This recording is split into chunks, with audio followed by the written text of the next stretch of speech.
special meeting of County Council for today, Thursday, August 24th, 2023.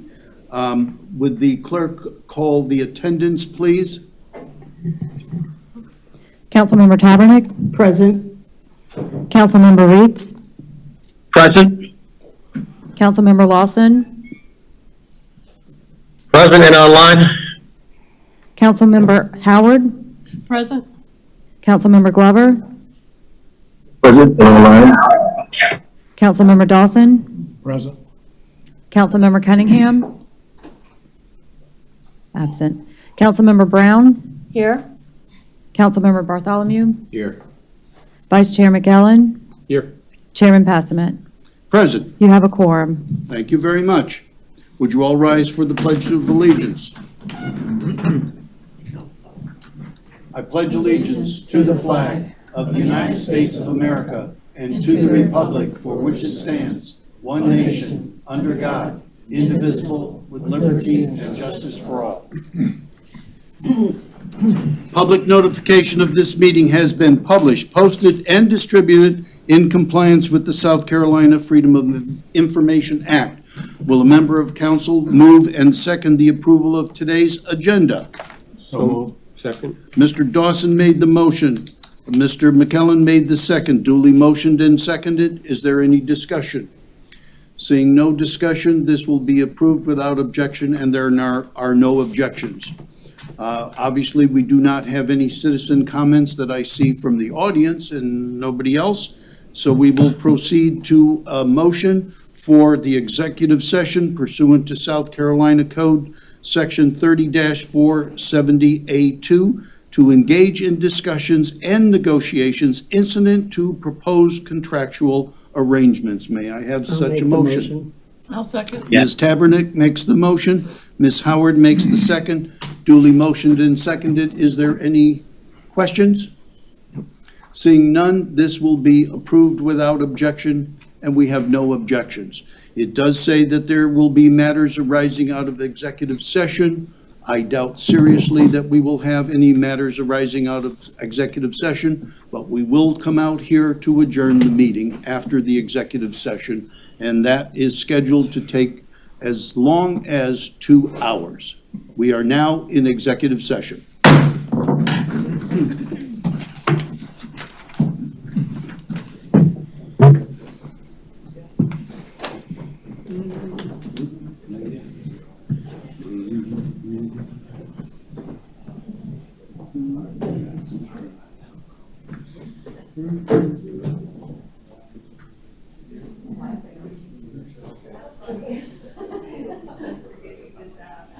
Okay, so, okay, good.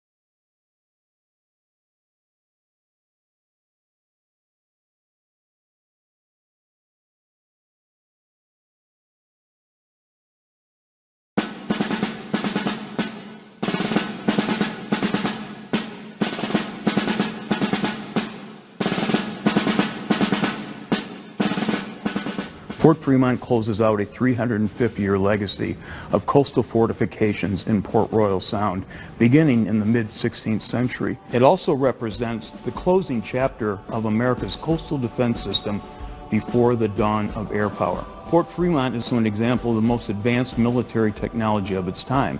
It would parallel the B-17, an aircraft carrier of World War II, the F-35 of today.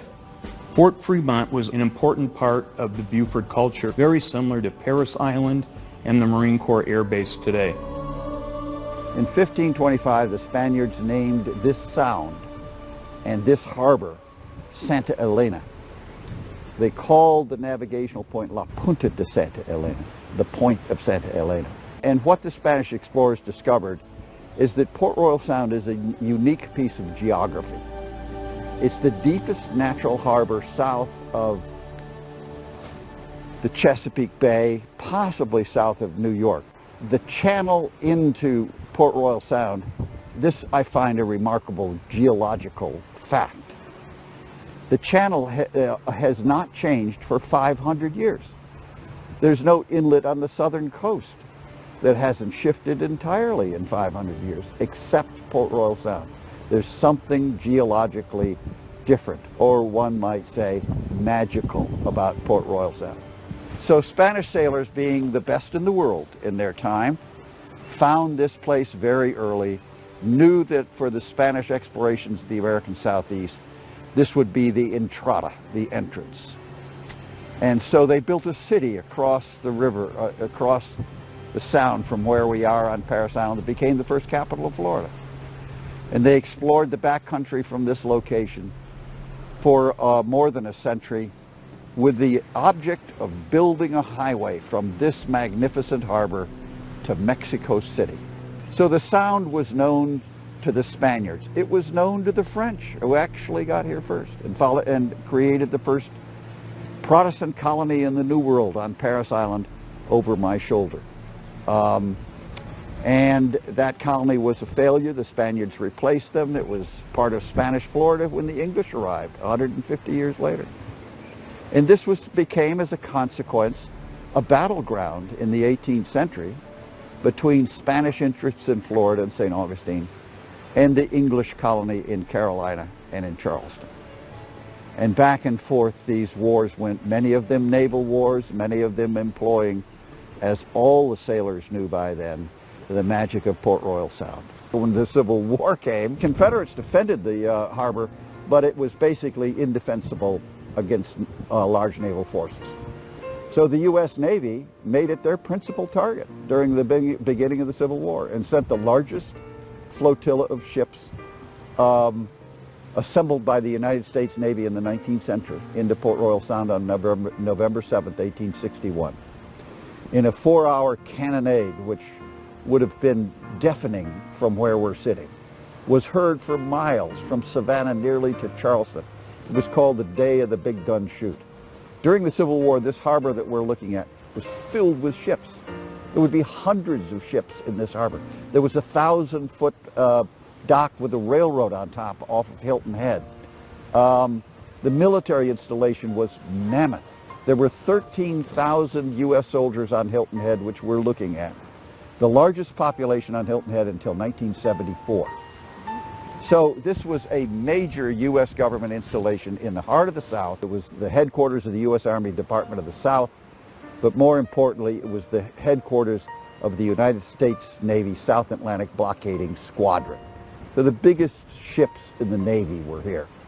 And so it became, and that's really where the story of Fort Fremont starts, with that huge Civil War military operations and installations on Hilton Head, on St. Helena Island, on Parris Island, and in Beaufort.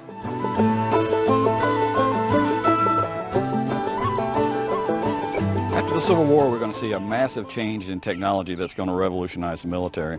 During the Civil War, we had ironclad ships, we had rifled cannons, but they were all made out of iron, and they were not terribly effective. But its technology is going to change after the Civil War. We're going to see steel produced, and steel is much harder. So now we have a new material to make armor out of for ships. So we can have these armored ships made with steel that are much more resistant to shot. Because I have steel, I can make stronger barrels for my guns. I can rifle and machine these much better, and the rifling is the spirals that are cut in the barrel that allows it to shoot further with more accuracy. And we can also now have breech loading guns that can lock from behind, so I can load my gun from behind. I don't have to go have the old black powder muzzle loading cannon I had before. Now I can fire much more rapidly. If I compare the gun of 1890 to the guns of 1860, for the same caliber, the same diameter gun, the 1890 gun will be able to fire a projectile that's 4 times heavier, can shoot it 3 times further, can put it in with greater precision, and can put it through much more armor than anything we had in the 1860s. It's a world difference. A military historian, E.R. Lewis, would say that the change between the Civil War and 1890 in artillery technology was the greatest that would be seen since invention of artillery in the 14th century to the introduction of the nuclear projectile in the 1950s. So there's been a huge change in gun technology. At the same time, it's not just the steel, but also the powder that fires these guns is different. We have new chemical makeup, and sort of like cordite is invented now, and it's still a widely used military explosive even today. Smokeless powder is invented during this period of time. And it's not just chemical composition, but it's the details of how you make the grain, how fast they burn. So much like the skill of firing a solid rocket, solid fuel rocket, it's that same kind of technology that's been developed in these gunpowder and this new powder. So our weapons of this day are much, much greater. They would be the great killing machines of World War I. Most of the casualties on the battlefields of World War I would come from artillery. So the world has seen a huge change in artillery, and that's tied into changes in ships. We now have steel armored ships. They're all steam powered. They are now equipped with these fine long-range guns, and they now become the dominant threat of the late 19th, early 20th century. This is the threat. The French and the English would bombard cities like Cairo and reduce them to rubble because they were unable to defend them. So this is how the world was seeing the threat from this new technology. Big battleships are the threat of the era, and new guns and fortifications on the ground are what you have to defend against them.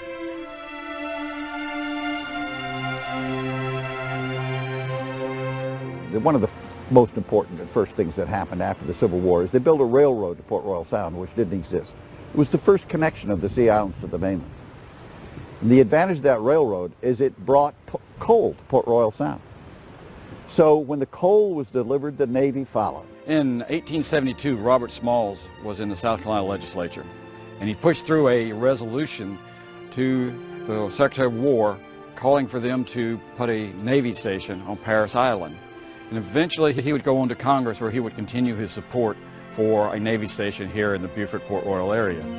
They eventually opened a Navy station here and a coaling station. They created in the 1890s on Parris Island the largest dry dock in the United States. This is the period when the U.S. Navy was switching from sail to steam. All the navies of the world needed a coaling station. This was the principal coaling station, because of the railroad, for the Caribbean and South American U.S. fleets. This would be the biggest dry dock south of Norfolk. In fact, it is the only dry dock south of Norfolk, Virginia, that's capable of taking these new modern battleships and these new modern armored cruisers. So this becomes, at this point, a strategic Navy base in that it provides coal, and it provides top-line support to the ships, and they can repair the hulls of even the biggest ships in the U.S. Navy.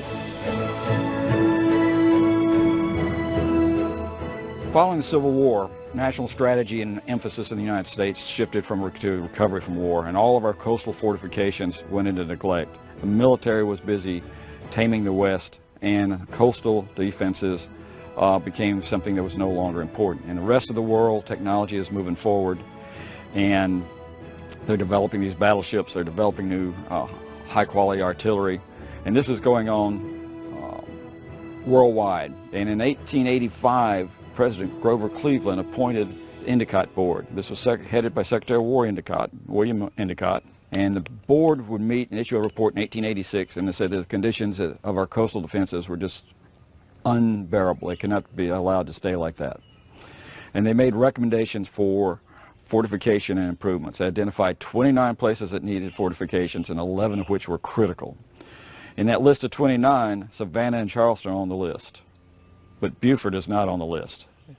It'll take international events to bring Beaufort into the play of modern fort technology.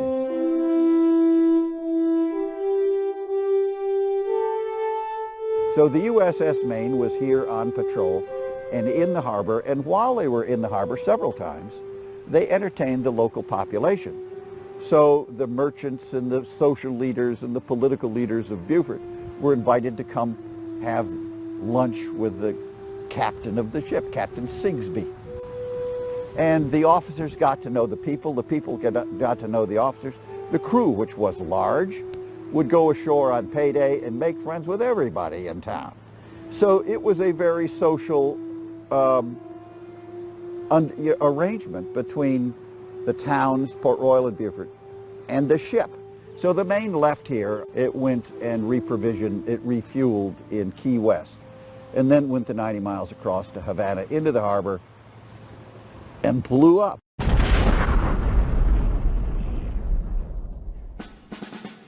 This inflamed the already hot passions both in Cuba and here in the United States. At that point, somebody in the War Department realized that we had this big dry dock, the only dry dock in the South that could take on and repair these big capital ships that were in our Navy. We were going to start operations against a power in the Caribbean, and this fort was totally undefended. And that's what put Fort Fremont on the map. We had to have a fort here to defend the coaling station and especially this big dry dock, as well as this fine harbor that's here. And of course, that event, which killed 300 or more sailors on the ship, was very much followed by the local news media and very much lamented by the many friends that the crew had made here. The destruction of the USS Maine was a personal matter to Beaufort and to Port Royal Sound.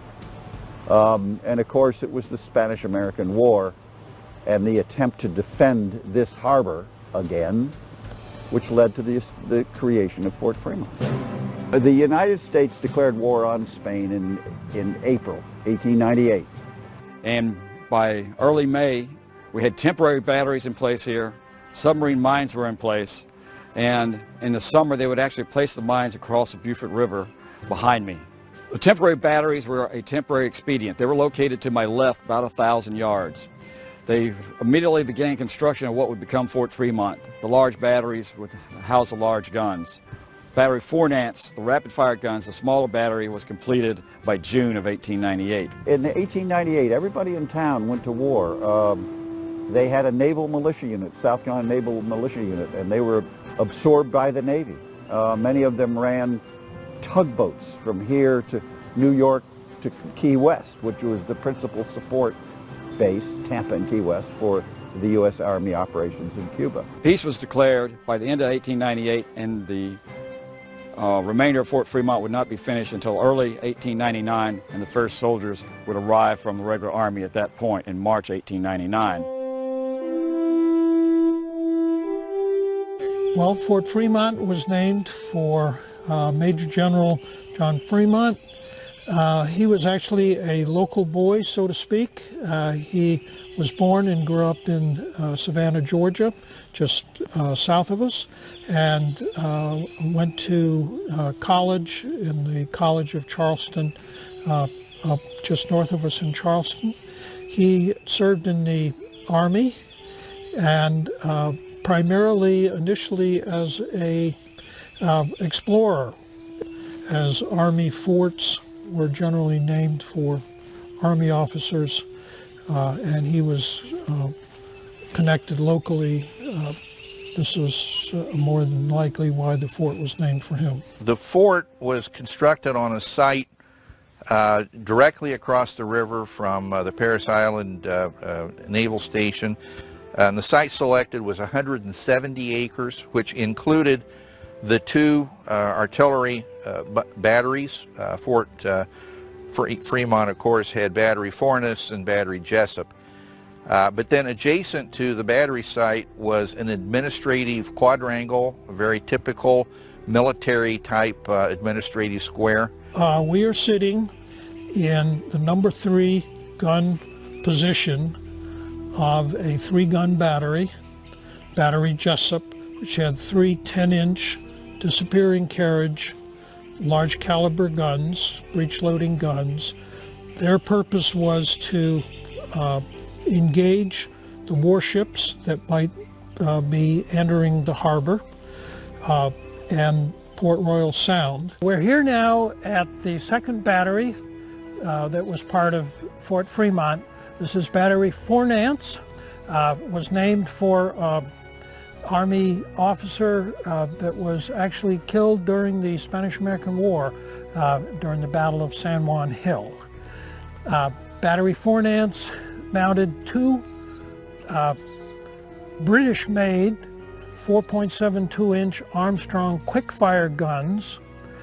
They were called quick-fire because they loaded were loaded with a complete cartridge, and in time of action, they could fire 4 to 6 rounds per minute. The purpose of Battery 4 Nance was to defend the minefield, which was the other component of the Endicott Coast Artillery or Coast Defense System.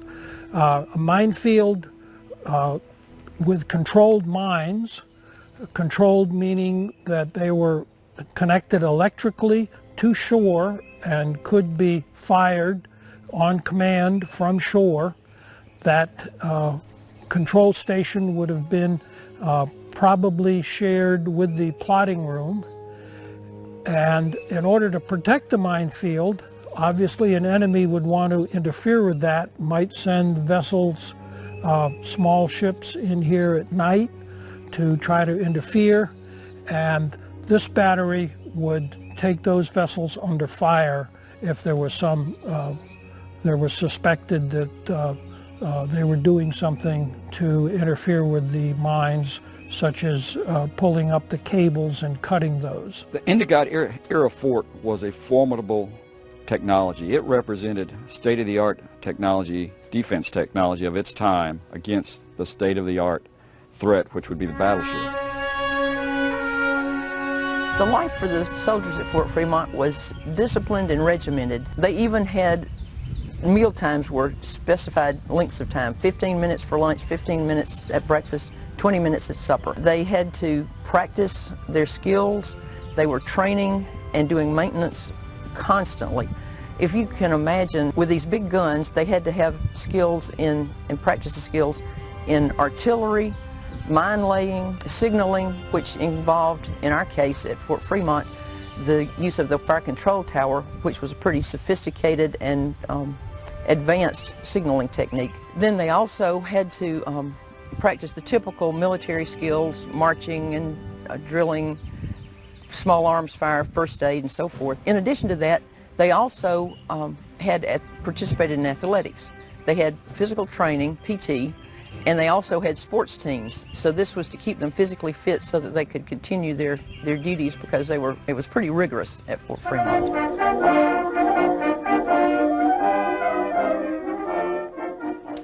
When eventually the decision was made to move the dry dock and the coaling station and the Navy station up to Charleston, then this fort no longer became significant. There was nothing left here that was to be protected. And at that point, 1911, the last troops were transferred out and the fort was closed. In 1901, the mayor of Charleston and the United States Senator Pitchfork Ben Tillman from South Carolina wanted this to move from Beaufort County to Charleston County, because there are more votes in Charleston County, and the mayor wanted the U.S. Corps of Engineers and the Navy to dredge the harbor in Charleston, because battleships in those days required 26 feet of water. Charleston's natural harbor is 15 feet of water. Port Royal is 30 feet of water. In order for Charleston to sustain its port, its commercial port, it had to dredge the harbor. Well, if they could get the Navy up there, they get the Corps of Engineers to dredge the harbor. That was the play. And the play for Pitchfork Ben Tillman, the U.S. Senator in 1900, was that he'd get a whole lot more votes from the largest city in South Carolina. So it was a political, commercial operation, and they moved the nation, and it was done, boom, like that. The fort did its job. It was a deterrent for anybody that wished to attack these. It provided protection. In fact, the whole Endicott system, although never challenged in this era here in the United States, provided some 300 major guns, coastal guns, to protect major areas, and left the United States at the beginning of the 20th century with as well-defended coastline as any place in the world. I would just like to say that it's a magnificent artifact of an era.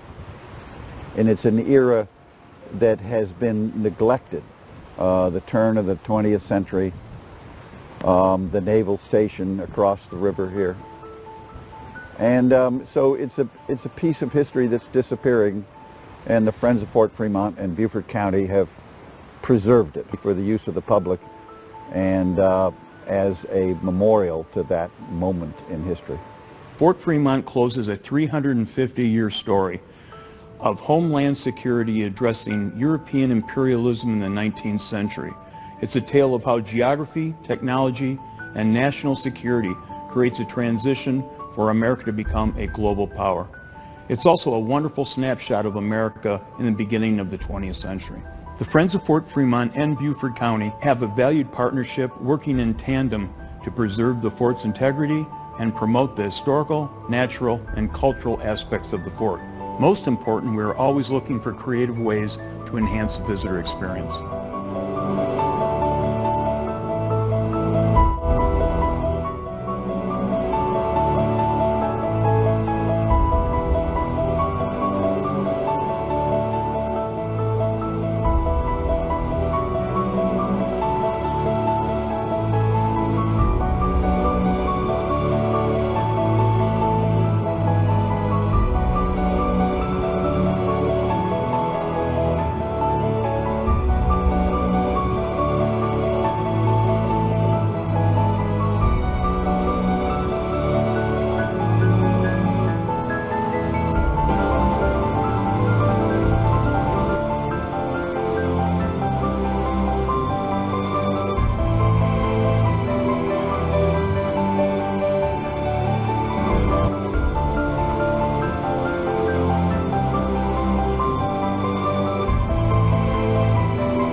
It's civilization versus nature's fury.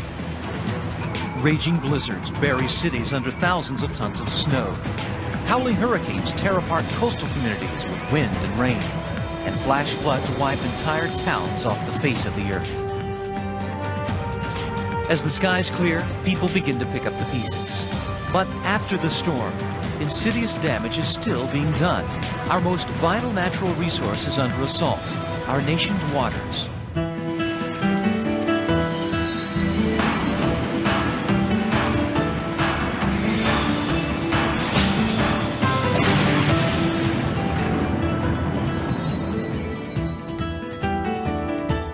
We're at the Chattahoochee Nature Center, and we're trying to find out what a watershed is. First victim. I need you to tell me what a watershed is. Do you have any idea? Watershed? A watershed? Where people go to the bathroom? Sweating, I guess. Something to do with sweating? Uh-huh. Like after you run, when you... You perspire, yeah. And then you shed it? Uh-huh. We wanted to ask you if you knew what a watershed was. A watershed? Yeah. Is it kind of like the rain? Do you know what a watershed is? A shed that holds water. Come here for a second. I want to ask you something. Do you know what a watershed is? No. No. Do you have any idea? What do you think it has something to do with? I don't know. What a watershed is? Yeah. That's just a drain pool, I guess you'd say, or the drain area. That's where the rainwater drains into the river. Correct. That's a great answer. A watershed is that area of land that drains to a body of water, be that if it's a river, a stream, the ocean, an estuary, a bay. Wherever you live drains to some water body, and you live in a watershed. So everyone lives in a watershed. And in this modern industrial age, our water sources are becoming more contaminated with each passing year. The biggest water quality problem that we have in the nation today is polluted runoff. All water east of the Continental Divide drains to the Atlantic, while water west of the divide flows to the Pacific. And one drop of rain can cross many different watersheds along the way. As runoff flows into rivers, streams, and storm drains, the water picks up trash, dirt, bacteria, toxic chemicals, and fertilizers, creating a soup of pollutants that is extremely hazardous to the environment. And the consequences of polluted runoff exist worldwide. The UN estimate is that there's about 1 billion people on the planet right now who don't have adequate access to fresh water. 97% of all water on Earth is salty ocean water. Of the remaining 3% that's fresh, over 2/3 is frozen in glaciers and polar ice. That leaves less than 1% of all the planet's water for our use. I predict in the future that some of the U.S. water needs are going to come through pipeline because we have just overused our supply. To address the complex threats facing U.S. water resources, the Environmental Protection Agency recommends adopting a watershed approach. We're trying to reconnect some of the river. It's a method that looks at each watershed for its own unique set of environmental challenges and solutions. In many cases, people mistakenly identify large discharge pipes in the water as the problem. But that may not be the problem. It may be coming from agricultural runoff. It may be coming from stormwater runoff over parking lots and impervious surfaces. Every watershed is different, and you need to look at each watershed in its own terms and then think systematically about how you remediate, how you clean up that watershed. In California, the Santa Monica Bay watershed drains a dangerous amount of polluted runoff after each storm. When it rains, literally the whole residue of urban living ends up getting washed into the storm drain system and ends up going straight into the bay on Santa Monica Bay's beaches with no treatment whatsoever. It's actually like a giant toilet flushing because all of the pollution, the dog mess has been building up and building up and building up. When it rains, it just flushes into the storm drain and goes directly into the surf. In 1996, the Santa Monica Bay Restoration Commission proved there was a link between the contaminated runoff in the Santa Monica Bay and reports of illness afflicting people who swim there. What we did find was at the outlets of storm drains, no matter where they were up and down the bay, if there was a flow of runoff into the surf zone, those people that were swimming in those areas definitely experienced higher incidences of illnesses. The pollutants in the water affect surfers because we're actually the indicator species with all the pollutants. When we are in the waters, we're ingesting it through our skin and our mouth. Even if people don't take a swallow of water, it's still getting into our systems, our ears, any orifice in your body. And it causes infections, it can cause colds, sore throats at the very least. I wouldn't want to swim in water that's got those diseases in there, just floating around, making more diseases. I've seen it pretty much as bad as it can be. I've seen crap floating out in the water, literally. Generically, we call it fecal coliform. More specifically, you might know of it as E. coli, salmonella, or enterococcus. Whatever's in poop. There's times when it tastes funky, for sure. Every day, the city and county of Los Angeles perform a battery of tests to keep the public informed about water quality in the Santa Monica Bay.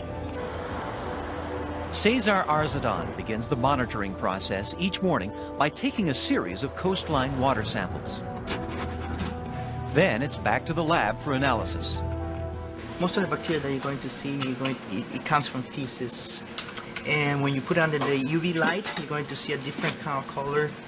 It's a fluorescent sign that there is a bacteria, and that one is called E. coli. That one definitely is feces from animals, or it could be humans also. The results are reported to the health department, and beach warnings are posted as necessary. The number of beach postings has decreased, and 85% of the beaches that have been monitored in California have received either A or B grades, and that's significantly different than 4 years ago. But while progress is being made in California, the harmful effects of polluted runoff are a growing concern everywhere. So what can the average person do to help reduce pollution in our watersheds?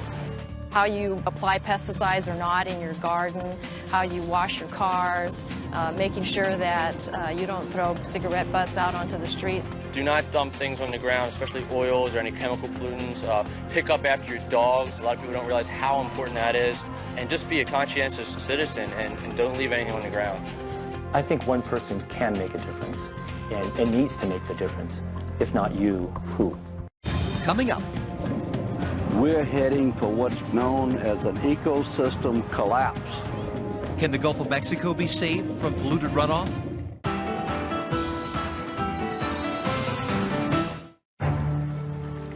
It was a flood of apocalyptic scale. 26,000 square miles of the lower Mississippi Valley inundated by water. More than 200 lives lost, and 600,000 people displaced from their homes. The flood of 1927 was the most disastrous in U.S. history, and its effects are still felt today. After the flood of 27, massive levees were put in place. And while they helped protect the lower Mississippi River basin from flooding, the levees and other human activities would ultimately harm the watershed in unforeseen ways. The Gulf state of Louisiana is the terminus of the Mississippi River, the mighty watershed that drains 41% of the area of the lower 48 states into the Gulf of Mexico. We receive water from as far away as Montana, Michigan, to Pennsylvania, Ohio, Iowa. All those waters drain right past this area right here. But by the time all that water enters the Gulf, it has accumulated enough contaminants from polluted runoff to create an enormous hypoxic zone, an area of water lacking in vital oxygen. The size of the low oxygen zone in the Gulf of Mexico is about 9,000 square miles. That's equal to the size of the state of New Jersey. The shortage of oxygen is killing fish and other sea life and could potentially have a devastating effect on the regional economy. We are the largest navigation port in the United States. We are the second largest in the world. We have the largest fisheries in this country. When we was crabbing, a lot of times all our crabs we dead and we can't even sell them. The reason hypoxia should be of concern to most citizens in this nation is because it's a sign. It's a sign of the degradation of our water resources. We're heading for what's known as an ecosystem collapse. If you're going to have an ecological disaster caused by the offshore hypoxic areas, then that absolutely translates into an economic disaster. So what exactly is causing this dead zone in the Gulf? Hypoxia develops when an area of water receives excess pollutants, primarily an overabundance of nutrients, which produce large algae blooms that die off and lead to low oxygen. And since the Mississippi gets fed by tributaries that flow through 31 states, that adds up to a staggering volume of contaminated runoff. You have drainage into the Gulf of Mexico from the Ohio River, the Mississippi River, and the Missouri River. Yet each of those three major river systems are watersheds in and of themselves with their own challenges and their own problems. The Mississippi River has always delivered a lot of water, and that hasn't changed over the centuries. What's changed is the amount of nutrients in that water. In fact, the Mississippi's nitrogen levels in the lower Mississippi River have tripled since the 1950s, and the growing hypoxic zone off the Louisiana coast contains the disturbing evidence. It's like a rusty color, stanky, rotten looking. You see fish just swimming sideways, gasping for air and stuff like that. And when you pull up the nets, not one shrimp alive, all dead, orange. The fish, they rotten, like melting away and stuff like that. Can't breathe stuff, and it's just rotten. This is just a fact of life, the way we treat our water systems, because we use them as our garbage dumps. We use them to dilute our pollutants and things like that, and it flows downstream. I believe the statistic is that if you're in New Orleans, the water that is going by you has passed through a human gut something like 3 or 4 times before it gets to you.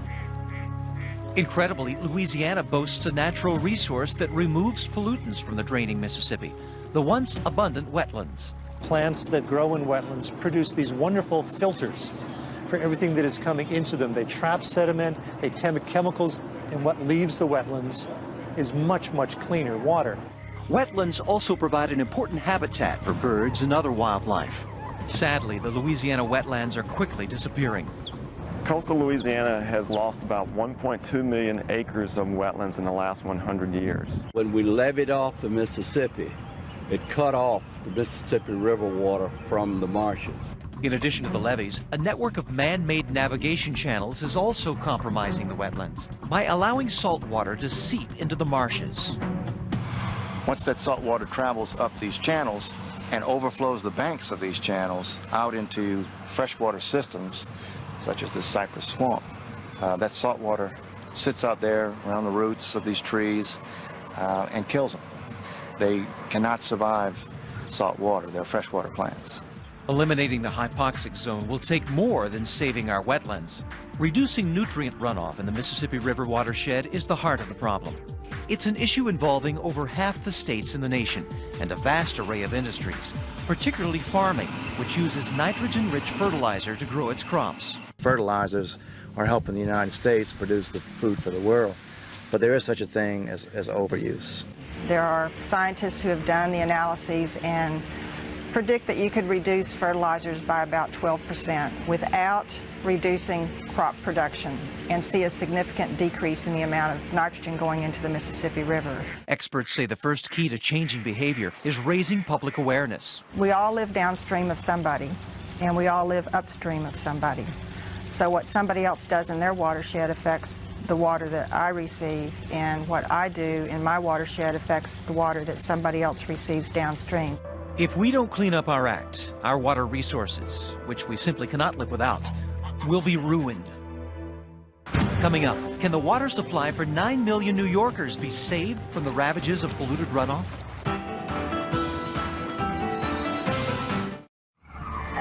In January of 1996, one of the most devastating winter storms in history slams the East Coast. 2 feet of snow dumps on New York and throughout the Northeast Corridor. Schools, airports, and roads are shut down. By the time it's over, the blizzard and resultant flooding caused $3 billion in losses, and 187 lives are taken. And in the Catskill Mountains of upstate New York, the snowmelt triggers another potentially devastating crisis. Stormwater runoff, contaminated with trash, dirt, fertilizers, and pesticides from nearby farms and communities, threatens the fresh water supply. And the Catskill system of reservoirs is vitally important, for it is the biggest watershed of New York City, providing drinking water to over 9 million people. The miracle of the city's water supply system is largely unknown to most New Yorkers. You ask people, where does the water come from? Often people shrug their shoulders and say New Jersey. I figured that we were probably our own separate water system than from upstate. I'd rather be drinking water from upstate than the Hudson River. I don't know that most people are aware of how large the problem is and how close to crisis many of our water supply systems are. To preserve the purity of the reservoirs and enforce the Safe Drinking Water Act, the Environmental Protection Agency presented the Big Apple with 2 options. Either build and maintain a $6 billion facility to filter all of the city's tap water, or fund a $1 billion program to protect the watershed from polluted runoff. When it comes to our investment in clean air and clean water, preserving open space, fixing antiquated sewage treatment plants, we can't wait. It doesn't get any less expensive, it gets more expensive. With the historic Watershed Agreement of 1997, an unprecedented upstate-downstate partnership was forged to protect the New York City water supply. The Watershed Agreement is saving New York City billions of dollars. The plan includes purchasing and preserving 355,000 acres of undeveloped watershed land, the upgrading of sewage treatment plants, and the protection and restoration of stream corridors. What we're looking at here is a main tributary of the Esopus Creek. During flooding, we were seeing a lot of sediment coming out of the stream. The clay gets into the water column and it becomes very turbid, and then it makes it very difficult to treat and clean that water. So from a water quality perspective, we're very concerned about erosion. The program also provides funding for farmers that implement agriculture management practices. Well, we have a very exciting program with the Watershed Agricultural Council where we are working with local farmers. We look at how they're handling the animals so that the runoff associated with manure, fertilizer, and that farm activity isn't getting into the streams around our reservoirs. This water here is basically the water you're going to be drinking down in the city. And I feel I've got a responsibility to try my best to keep it clean for when it gets down there. It used to be when it rained here on the farm, the water that ran away from the back of the barn here was full of mud, manure, and it would just run brown and right into the stream. 2 years ago, we would spread every day. We'd have to take it out, spread it on the fields. If the snow was deep, we spread it on the snow, and unfortunately, if the ground was froze when the snow melted, the nutrient value of it for fertilizer was gone. It wound up down in the reservoir. With New York City funding, a secure above-ground steel tank that can hold 400,000 gallons of manure was installed on the Meadowbrook farm. That's enough storage for 6 months of the year.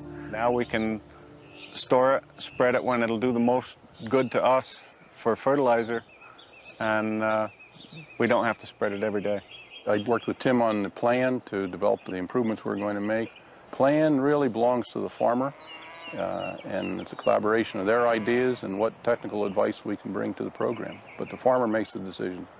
It's a program that seems to make everybody happy. Here's to the farmers who are working so hard to make sure we've got clean water to put in our coffee. To guarantee the city's water supply is fresh at the tap, comprehensive tests are performed by the New York City Department of Environmental Protection, both in the lab and at over 1,000 sampling stations throughout the city. New York City has probably one of the most extensive water quality monitoring programs in the nation, if not the world. We're sampling every day, 365 days a year. I've been drinking this water for 53 years. Nothing else. Best water in the world. New York City, straight from the tap to my lips. Coming up, the future of our water supply remains at risk, but there's something everyone can do to help protect it. Find out how next. To keep our watersheds free of pollutants will require the actions of every citizen, community, and business. Paved concrete surfaces, asphalt, parking lots, sidewalks. The question is, do we need to have as many as we do? Because to the extent that you have too much impervious surface, the water is not retained on site. It doesn't soak into the ground. It runs off, picks up speed, carries pollutants and contaminants into the water body. One strategy for preventing stormwater runoff is occurring at the new Ford Rouge Center in Dearborn, Michigan. This remodeled truck plant is covered by a green roof the size of 8 football fields. Planted with a porous ground cover, it reduces the amount of polluted runoff released into the watershed. The thing that tends to get the most attention is the 10-acre green roof, but that's really just part of a philosophy that if an area does not have to be paved or built upon, it's going to be green space. And communities are also implementing green space strategies, such as rain gardens. They sloped the lot in such a manner that all the flow goes towards this landscaping, where basically the polluted runoff can percolate into the ground and get filtered, rather than going straight onto the street, into the storm drain system, and really a very simple approach to cleaning up our runoff in urban areas. But perhaps the most powerful course of action is individual participation. People need to take responsibility for the state of our waters, and water conservation is one area where they can do that as a committed citizen. All those things your mom told you, take a short shower, don't let the water tap run while you're brushing your teeth. Taking your household hazardous waste to a cleanup and recycling day.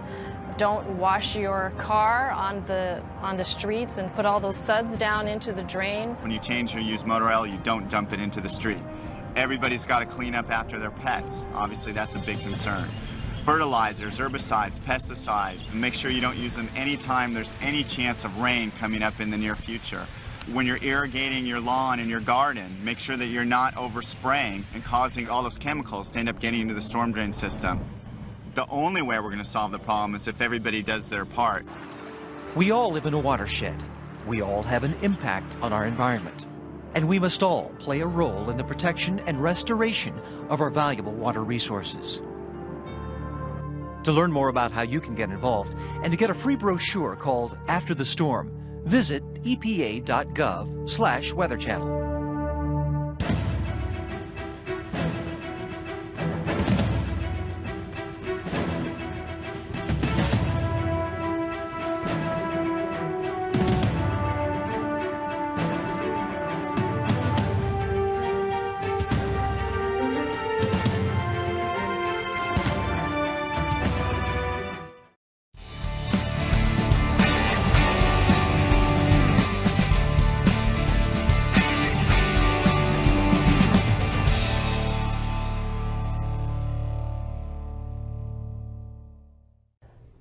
Dr. Gates, tell me a little bit about the timeliness of the Reconstruction series. Why now?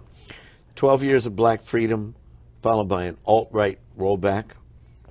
A president immediately following Abraham Lincoln who refused to renounce white supremacy. A conservative Supreme Court that effectively undid the power of the 14th and 15th Amendments. What's that sound like?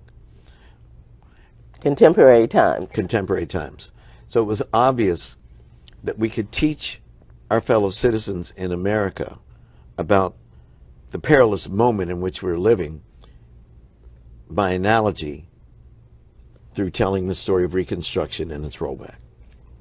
And I first started thinking about it after the horrible murders of Reverend Clementa Pinckney and the other innocents at Mother Emanuel Church, because the justifications that Dylann Roof summoned for his actions were very reminiscent of racist rhetoric about black people immediately following the Civil War and following Reconstruction. And I was shocked. It's almost like a horror movie when you think that the vampire's dead, and all of a sudden they come up out of the casket, and you think, damn, I thought I put a stake in your heart. I thought that the worst and most pernicious, heinous aspects of anti-black white supremacy were long gone, and I was naive about that. And we've seen a rise in hate speech, anti-Semitism, anti-gay attitudes, and when people become frightened, particularly about their economic future, they look for scapegoats. And the scapegoats traditionally have been Jewish people, women, gay people, and of course in this country, people of color. So it's a moral, a lesson. Let's don't go back to what happened with the rollback to Reconstruction. Reconstruction is such an important part of American history, and yet it is so misunderstood. Why is that? Why is it that we don't have a better understanding of this period and what it actually meant? Well, W.E.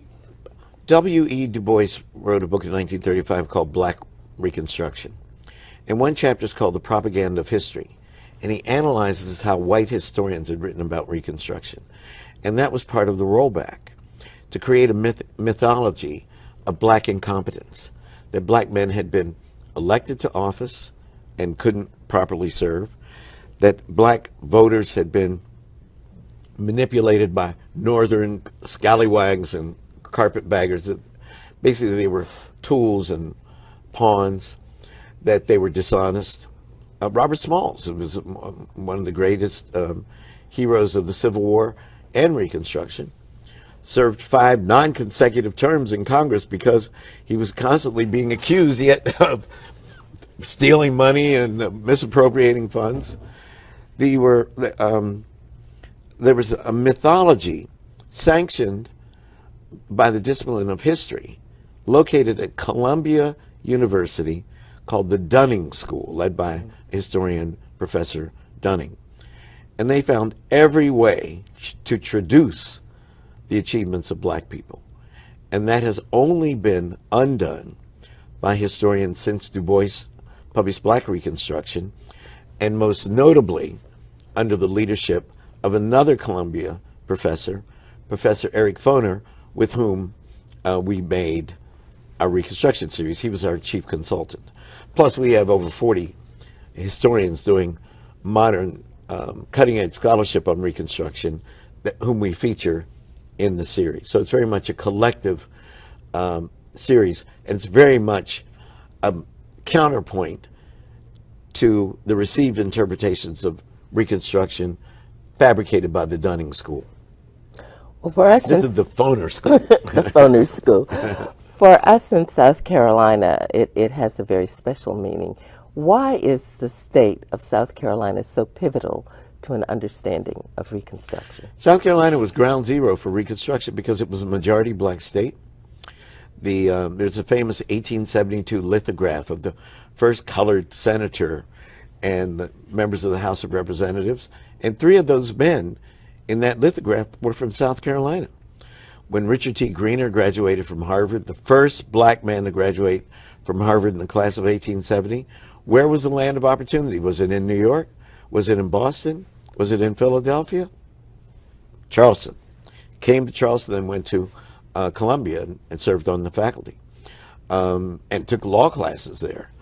A black man from England, from Liverpool, England, Robert Brown Elliott, came to Boston in 1867 with the British Navy, could smell the opportunity, headed straight to South Carolina and worked for Richard Harvey Kane's newspaper, then was elected to Congress. Very eloquent man. And this was where it was at. This is where it was happening. And when I interviewed Representative Clyburn, his office in the Congress. Well, he's long been a student of Reconstruction. Yeah, I mean, it's like a museum. You go in there and all these brothers are on the wall. And we talked about the fact that South Carolina had a black majority in the House of Representatives. You can't imagine that now. South Carolina, even in the 18th century, was called Negro country. It was a black state. And very soon that was dismantled. So it's no surprise that many of the most vicious battles over race occurred here, because there was an attempt to control this black majority. I went to Calhoun College at Yale University, and John C. Calhoun was an intellectual racist. He not only wanted slavery to continue, he wanted to resurrect the slave trade. He was a rough brother. What do you feel were the most important and most significant aspects of Reconstruction, the real positives? The establishment of black social institutions,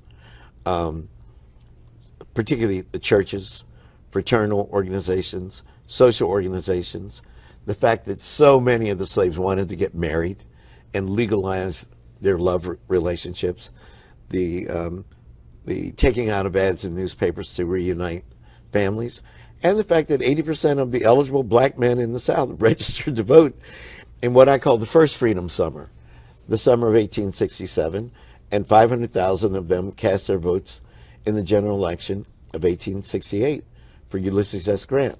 That's amazing. And people formed schools, historically black, what we now call historically black colleges and universities like Shaw and Howard, but elementary schools. And in South Carolina, Allen and Benedict and Claflin. Absolutely. And, you know, just elementary schools that the slaves had a hunger for learning, because they knew that the most valuable thing that had been kept for them was knowledge of reading and writing. And they knew that was the pathway to success. Isn't it interesting that public education grew out of this period, and particularly was spearheaded here in our state by Robert Smalls? Right. There weren't statewide public school systems. And the Reconstruction governments, particularly in South Carolina, and particularly as designed by Robert Smalls, established statewide public school educational systems, which hadn't been done before, which is a shock to people. And that's because black people understood the value of education.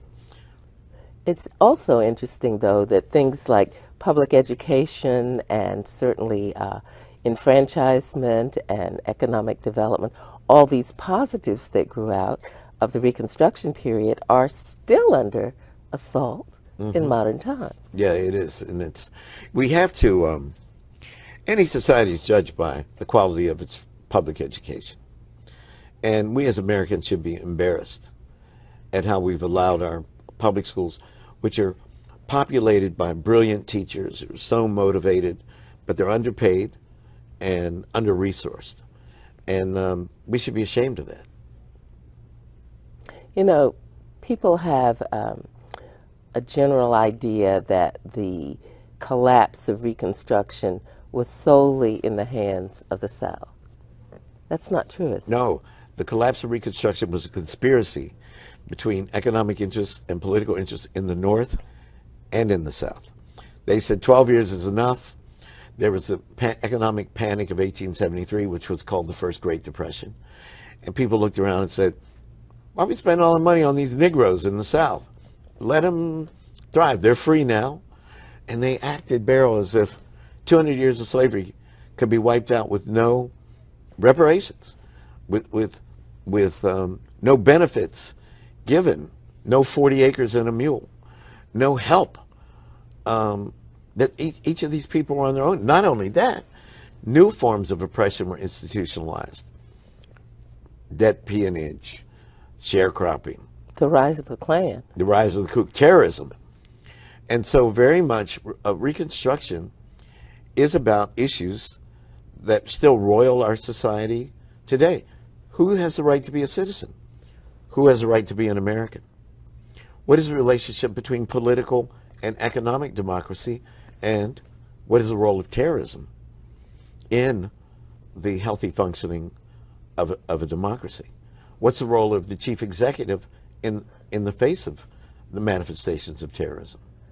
How can we have this very blatant reminder from 150 years ago and not be mindful of its impact today? That's why Dylan McGee and I made this series. And with PBS, we'll get, and I am on the road. You know, I flew down to Beaufort from Harvard. I did my official duties. I jumped on JetBlue and came down here because I wanted a South Carolina screening to remind people that this is ground zero, that then is now. And I want to do one in Charleston, and I want to do one at the Penn Center as well. It is very important that the country understand that we made this series about the current racial climate in the United States, though it's through the mirror and the analogy of Reconstruction and its rollback called redemption. One final question. What is the measure of success for you for this series? First of all, I want Reconstruction modules. First, I want Reconstruction modules to be created in the classroom so that Reconstruction is as central to a course in American history as the Civil War is, or World War I or World War II. Reconstruction was our first experiment with interracial democracy, and it was crushed. And the only way that we're going to survive as a society is if we fashion forms of interracial democracy and collaboration that allow a multiplicity of voices, sexual orientations, religious beliefs, etc., gender identities, to thrive and live in harmony and peace. That's my goal in creating this series, and I hope people will watch it. Dr. Henry Louis Gates, Jr., thank you. Thank you. I can talk to you all day. Always a pleasure.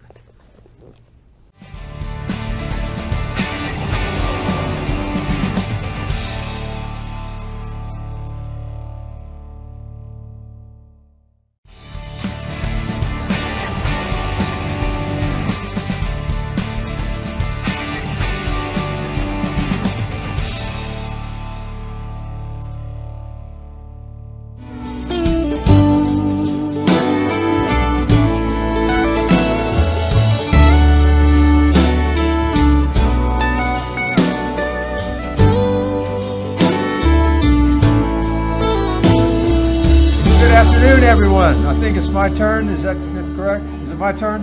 Yes. All right, all right. There are so many people here today, and it's as I've said to so many people here today, there's so many of you who have been involved in this. And as we go through today, we want to try to recognize as many of you as we can. If we miss anybody, I want to apologize in advance, because I know that there are lots of people that are maybe we're going to overlook who had a large part in this. But anyway, let me start off, say good afternoon, and thank you for coming out to this grand opening, and welcome to the long-anticipated, I think that's reasonable, long-anticipated opening of Crystal Lake Park. It's been in the works since, what, 2005, I think? So it's long-anticipated. I want to make a few comments about the history and the long voyage that many of you have made or been on in order to get to this point today for the grand opening of this 25-acre passive park that Beaufort County has invested about $3.5 million in of your tax dollars.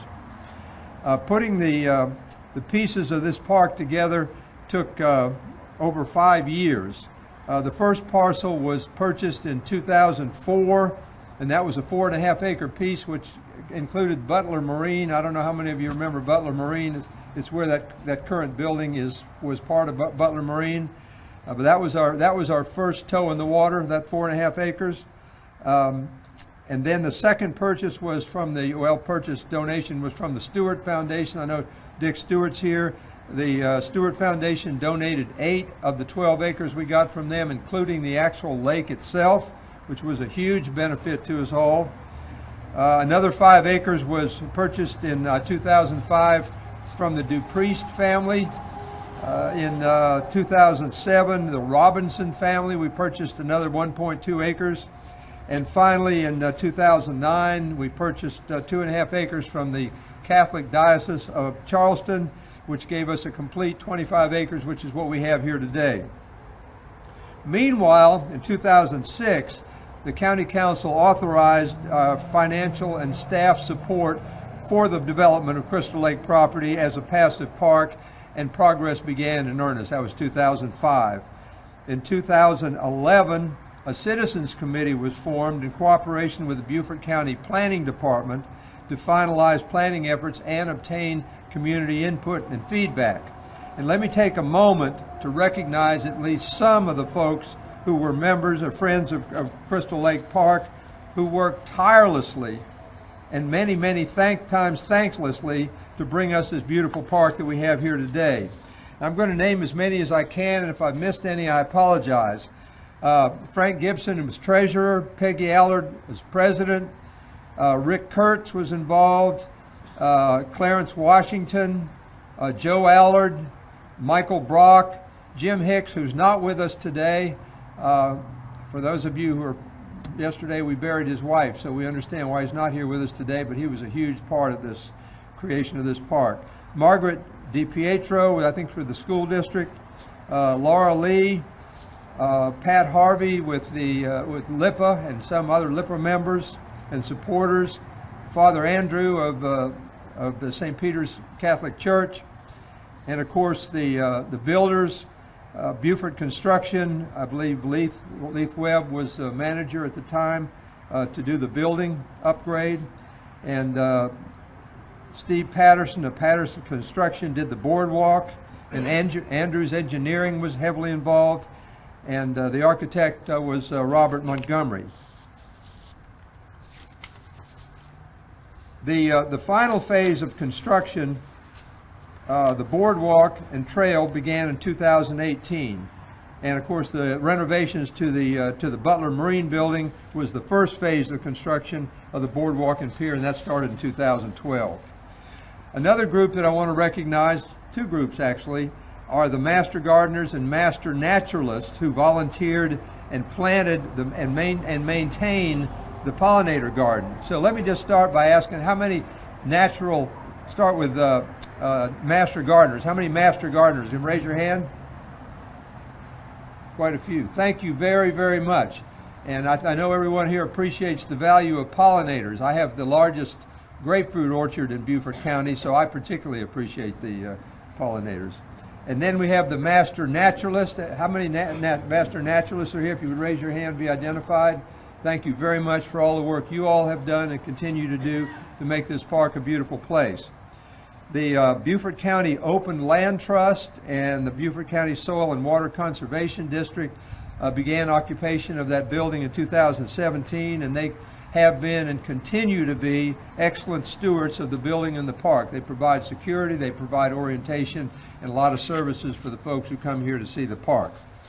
Also want to give a big shout out to the Beaufort County staff members, past and present, who worked tirelessly on this project. Again, I may not get them all. If I don't, I apologize.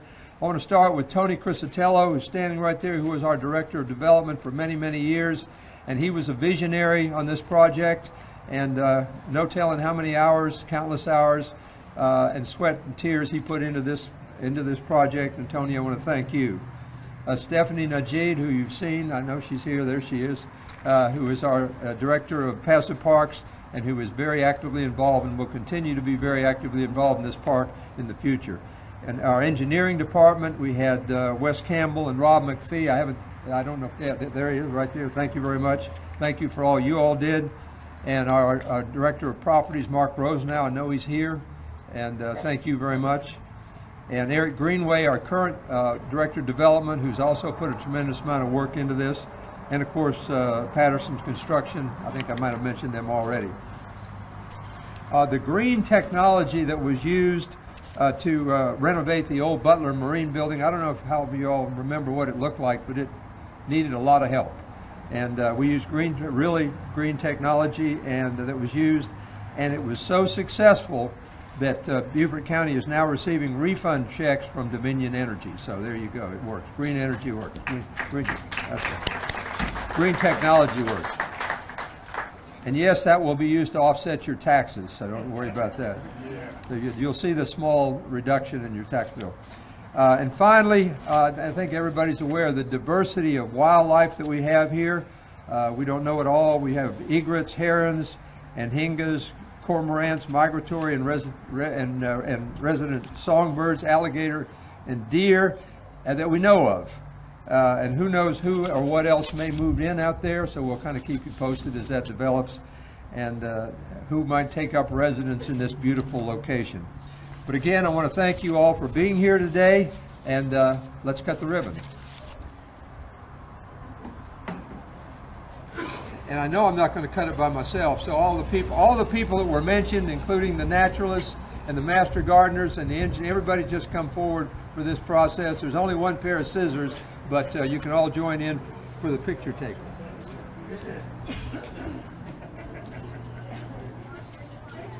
Go back again. This will probably be everybody that's here. Yeah, pretty much.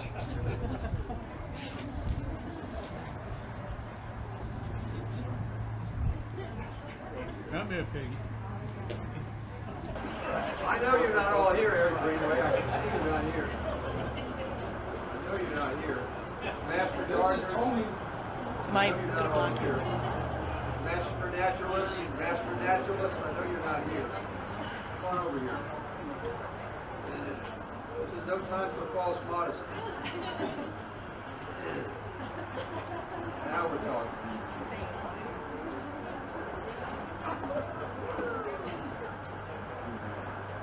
That's all we're going to get?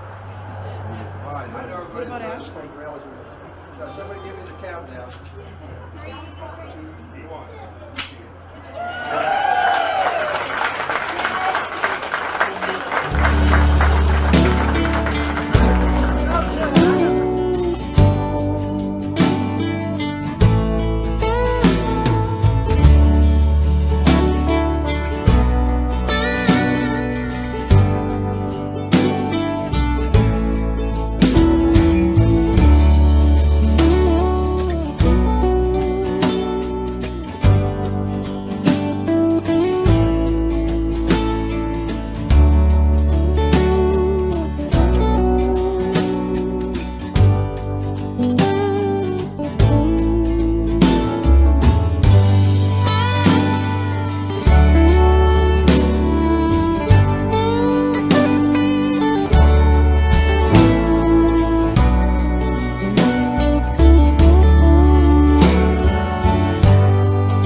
In probably 2006, right around there, we were starting to see the growth affect our small town, coming west off of Hilton Head and moving its way into Bluffton. And Bluffton was just this small, somewhat of a square mile, but growing. So we decided to put some money and a lot of our efforts into what is called the Old Town Master Plan. It was adopted in 2006, and it really is a blueprint for all of our policies, improvements in our historic district. So the Garvin House is behind us. It is a historical structure. It's probably the last freedman's cottage that's on the river. So you look at it and people think, tear it down. Well, again, if you go back to this Old Town Master Plan, it would tell you, enhance your structures.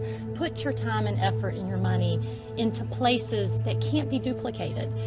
My wife and I live here in Bluffton, and this has been a piece of property that we've looked at since about 2008, and before the restoration and renovation started, and something that we've been interested in seeing progress over time.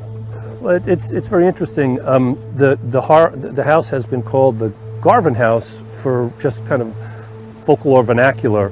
And as Melanie Marks, my wife, went through the genealogy, it became clear that his real name was Cyrus Garvey, but through transfer of deeds and the way people wrote things, that his name is actually Cyrus Garvey.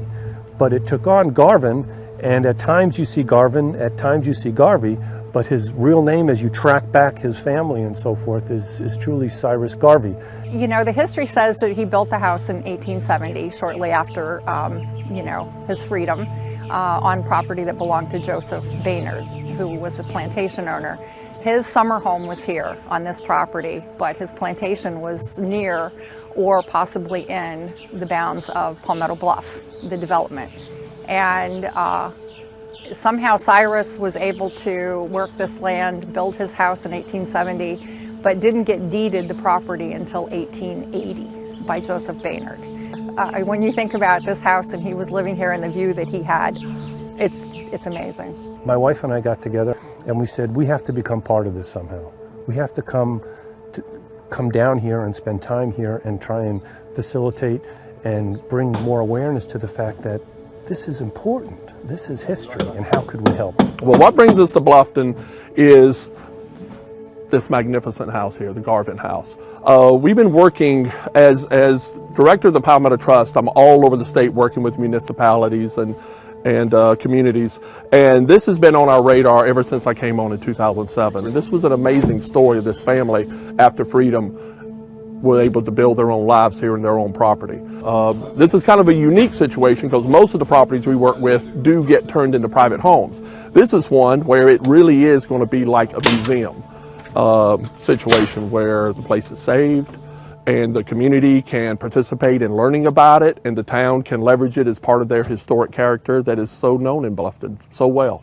Basically, when we took over this project, there was a stabilization project, which basically means where these 6x6s cribbing carries a steel beam that pretty much runs through the length of the house. So you've got one here, and you've got one pretty much that runs down the center, and this was basically to give support, because you can see the structure got to the point of where it really couldn't stand by itself. Now, this is new product, but what we've done is we were able to salvage all of the original flooring. So we basically removed it from the house, wrapped it up, documented it, numbered it so that it can go back down in the same place. And what we'll end up doing is painting the plywood floor black so that you can't see down through the cracks, and it gives the illusion of what it used to look like. We'll install as much of the original stuff as possible. Same thing with the siding. So you can see it's not too hard to pull down. It's almost completely off. But we'll take this down, photograph it, document it, and we put it back in the same place.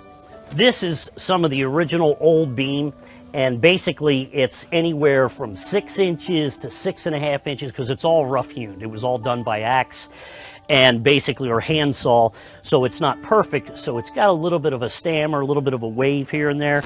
So we've interlocked and tied it in. When we dug the footing, we came across a lot of interesting things. So just various bottles, little baby perfume bottles and things like that, just, you know, that would be, you know, precious to them back in the day.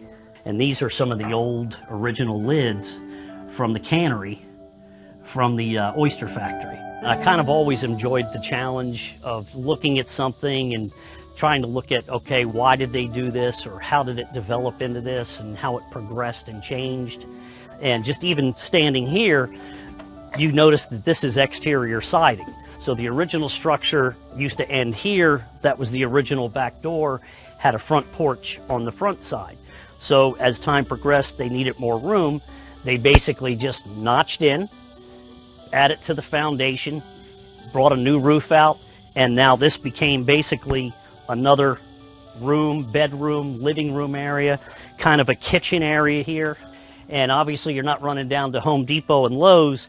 You can see they actually just went down to the beach, got sand, and basically mixed a sand mortar, and you can see some of the oyster shell pieces in it and things like that. Just, that's amazing. What they would do is basically, because of the fact we've got a heavy-duty foundation like we have now, and this used to be basically what they would do is take a cypress stump, hopefully cypress because it would last longer, and this is 1870, but they would bury this into the ground, and then they would start all of their heavy beam and framing and basically sit on top of this. You have milestones every day, and you think after, you know, I've been doing it for close to 30 years, that, you know, it's different every day and it's a challenge. So we have a staircase that was intact. So instead of having to remove it, we kind of kept it in place. We worked under it, around it, in it, and we temporarily secured this thing 8 different times while we put the floor system under it. This basically is our racks. So when we actually physically take something off the structure, we want to know where it is and what it went. So what we would do is we would physically remove it, photograph, and then we would go ahead and just label this piece, what side of the house it was on, where it was at, and it basically gives us a guide to put this giant puzzle, you know, back together again. This is a restoration.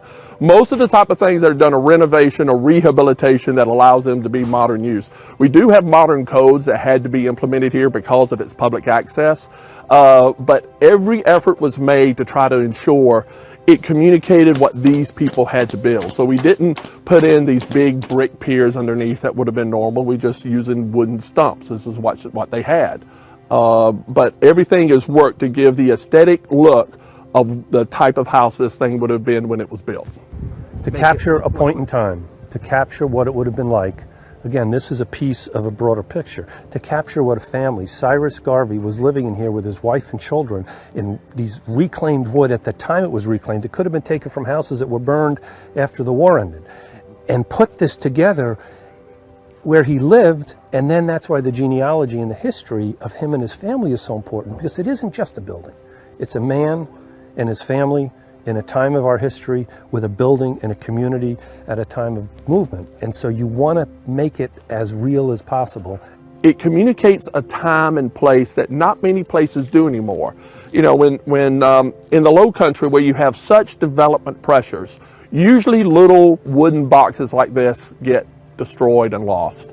And so this communicates something post-Civil War, post-enslavement.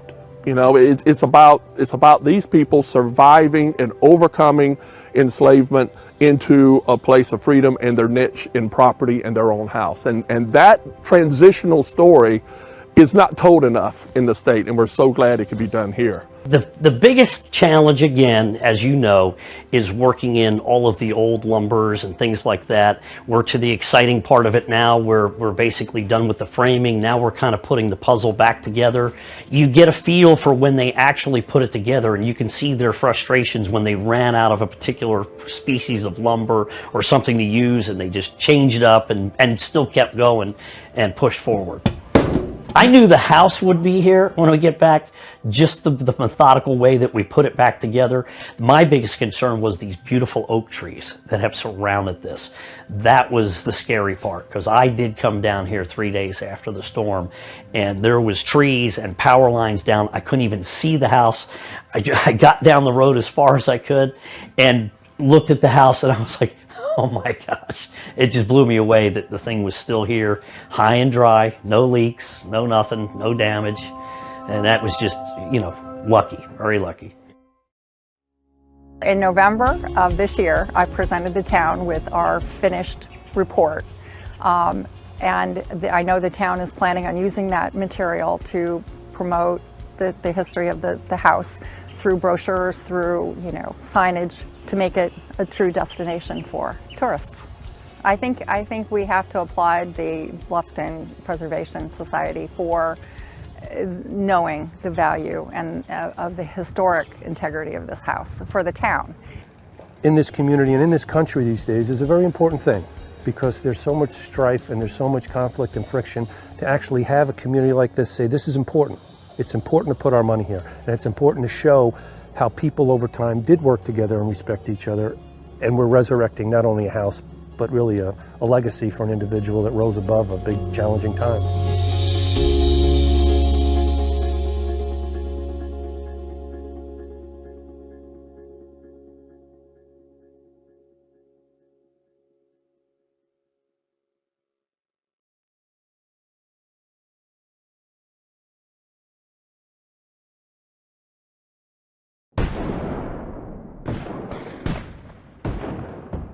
At last, the memorable 7th dawned upon us, bright and serene.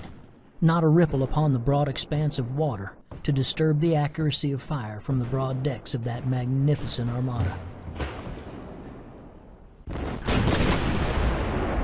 2 o'clock had now arrived, when I noticed our men coming out of the fort, which they had bravely defended for 4.5 hours against fearful odds. The Battle of Port Royal, it is true, has been lost.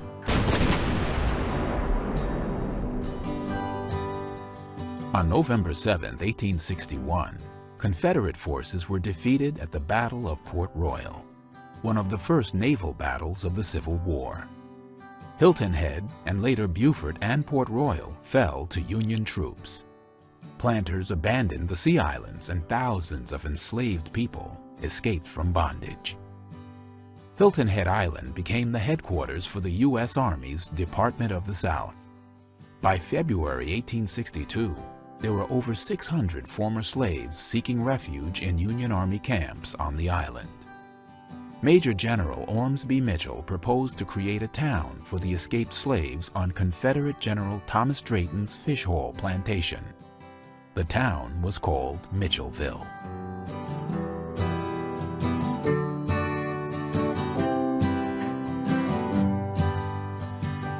We're standing on Hilton Head Island in the encampment of Mitchellville. It was a freedman's village built in November of 1862. These were people who were descendants of slaves who'd been enslaved in this country for over 400 years. Never knew what it was to be free. But when General Ormsby Mitchell gave the direction that this town should be built, that it would be a great experiment in freedom for people. Mitchellville was a very large, planned, built community. It was at least 2 miles long by about 1 mile wide, several hundred houses. Just this part of the site we're working on now had at least 36 or 38 houses on it. The new residents of Mitchellville set to work building their own homes. They built a church, elected town officials, developed laws, and required every child to attend school. Mitchellville was the first self-governed freedmen's community in the United States. So they built a town, which I understand had broad boulevards. Houses were on quarter-acre lots. They themselves built the houses that they lived in from the materials that were given to them by the United States Army. And to think that they were the ones who created the first compulsory education system in the South. The people of Mitchellville worked for the Union Army during the war and the subsequent occupation.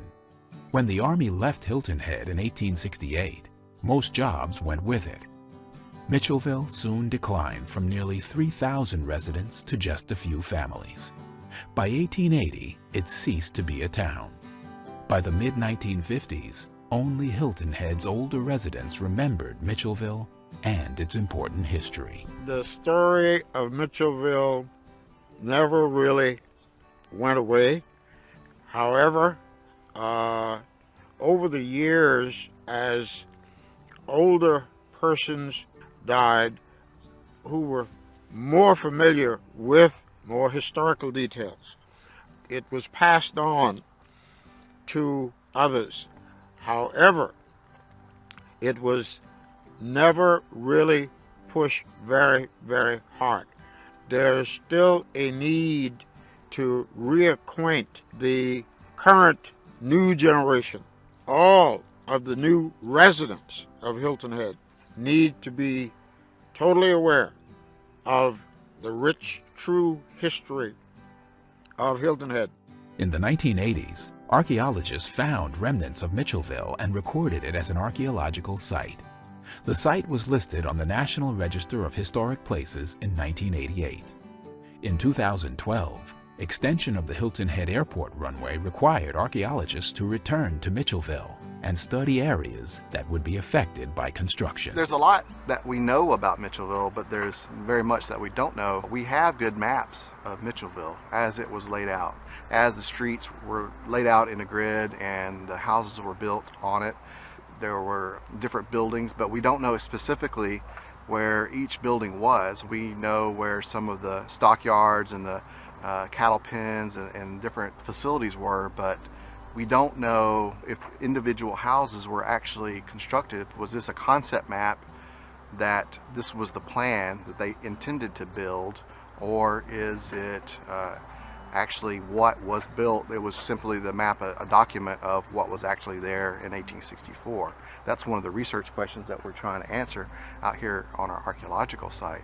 Although photographs, maps, and historical accounts give us glimpses of Mitchellville, there are many questions about how the town was built and what day-to-day life at Mitchellville was like that only archaeology can answer. So we're here at part of the historic Mitchellville, and what you see around you is a series of 2 meter by 2 meter excavation units put together in what we call a block. We're trying to uncover as much of this house that we think is here as possible. Much. What we're finding is where these houses are or where the artifacts are. In some sites there's stuff scattered all over the place. That's not the case in Mitchellville. Mitchellville is really maybe 20 years at the most of occupation, and then it's gone. It's dissipated as a town. That's another question. You know, did some people live on past 1880s, and where did they choose to live? Features are soil stains, architectural remnants, storage pits, and garbage dumps. Archaeologists discovered 85 features at Mitchellville. You see the nice sharp edges on this? This is a hole that's been dug and then filled full of garbage, some other thing. We've scraped off that plow zone, that overburden. This tan soil has never been disturbed by humans before. This soil has. That's a filled-in hole. So Archaeologists want to know about the social and economic choices people made, the kinds of household goods they had, the kinds of foods they ate, and how they organized their homes and lives. You had people that were moving from enslavement had nothing to a free market economy. They had to spend their money on food and clothing and the things that everybody needs to live, but they're having money to spend. They had disposable income for the first time. So one of the interesting questions that we as archaeologists want to know is, what were they buying? What did they choose to buy with their money? That's something that we don't really know. Artifacts are objects made or used by people. They are the clues archaeologists use to understand activities that happened in the past. Over 20,000 artifacts were found at Mitchellville. this is, oh, I found this in the back there. This was neat. Anybody know what that is? That's an inkwell. Oh, wow. That's a little inkwell. So remember the story of the children were required to go to school? I mean, think about what that means to people that by law were not allowed to read and write. And now they get to read and write. And so these are the kind of artifacts that tell a tremendous story in an exhibit. And we can tell that kind of thing. So even though it's a small thing, it really allows us to connect with people of the past. The field investigations are just the first step in the work being done to study this portion of Mitchellville. All of the data and artifacts gathered during this work will be analyzed and interpreted. The results will be presented in a written report that can be shared with other researchers and the public. I must say that when I visited the archaeology site, I was awed. I didn't expect to see the expanse of work that was going on. And when you think about all that's being uncovered, I felt as if I was on hallowed ground. I'm a person that I have to see and touch. And when I have something tangible in my hands and I can just feel it, and I was able to share that yesterday with having a piece in my hand, it was amazing. It was amazing. In the future, the Mitchellville Preservation Project plans to develop an extensive living history park to interpret daily life at historic Mitchellville. So what I see Mitchellville being is a place where students in all of the schools in Beaufort County can come on field trips and experience what it was like then. We're very pleased that Mitchellville, as seen today, is coming alive again in history, in reality. There is a great need for Mitchellville story to be in the textbooks, and of course to become a major part of the American history, a part of the history that all Americans can enjoy and continue to appreciate, because we see it as the dawn of freedom here on Hilton Head.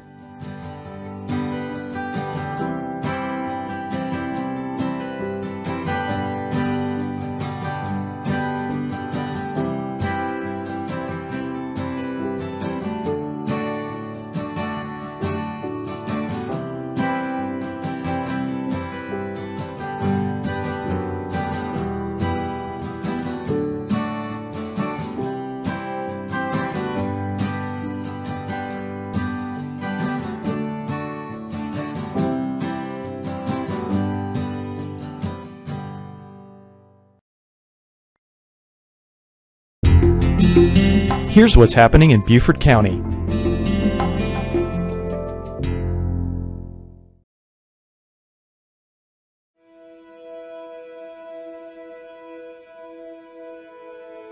Port Royal Sound is unique.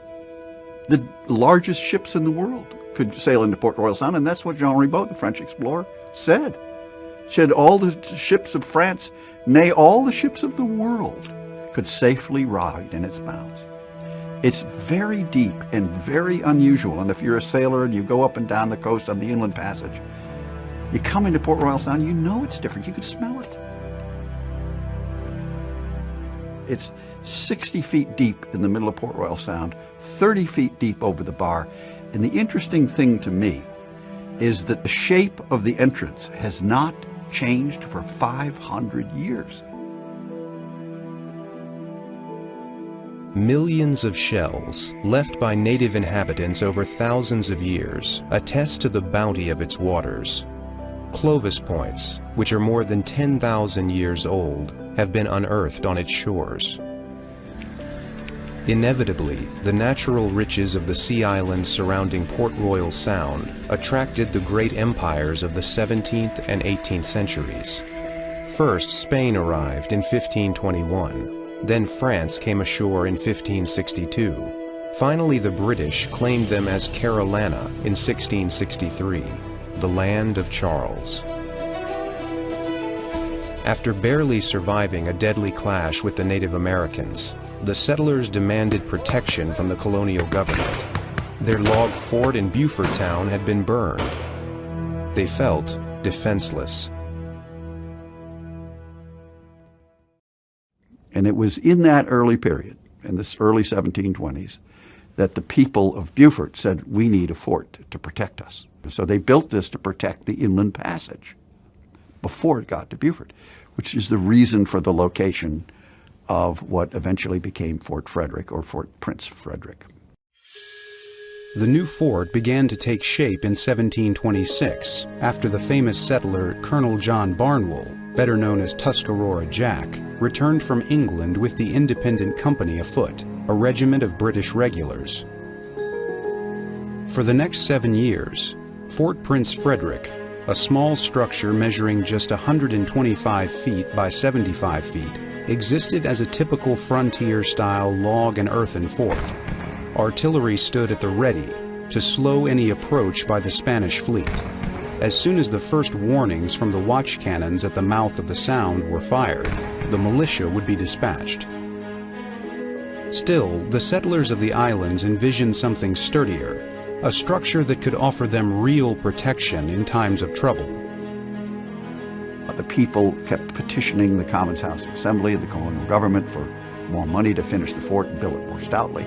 In 1773, the French Huguenot settler and contractor John de la Barre was hired to devise a more substantial structure. And he said, I'll build a fort of oyster shell and lime, which is what we see there today. And he built the fort, and as it was described in 1733, it was 5 feet thick and 5 feet high.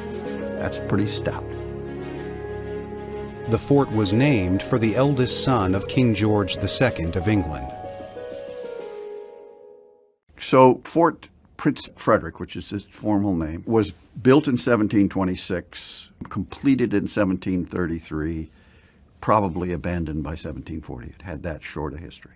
And for the first 7 years of its existence, 1726 to 1733, it was the southern frontier of English North America. And although the British occupied Port Royal for a time during the American Revolution, the greatest battle waged by Fort Prince Frederick over the next century and a half was one with the weeds and the weather.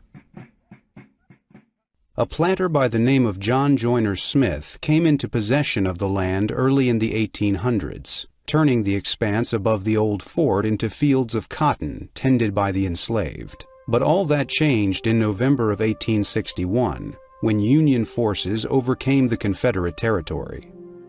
When the Battle of Port Royal Sound happened in the fall of 1861, and the planters from the Beaufort region skedaddled, as they call it, they left behind between 8,000 and 10,000 slaves. The people were so jubilant when they heard the cannons go off, because there were about 55 ships coming into that area, that they called it Big Gun Shoot Day. And when they heard the big gun shoot, they said, freedom is here, the Yankees are here, so we're free. But that area on those bluffs above Fort Frederick is where there'll be camps, again, throughout the war. And there'll be everything from artillery to infantry encamped, both white and black troops throughout the area. They will build a pier over top of the walls of Fort Frederick out into the Beaufort River.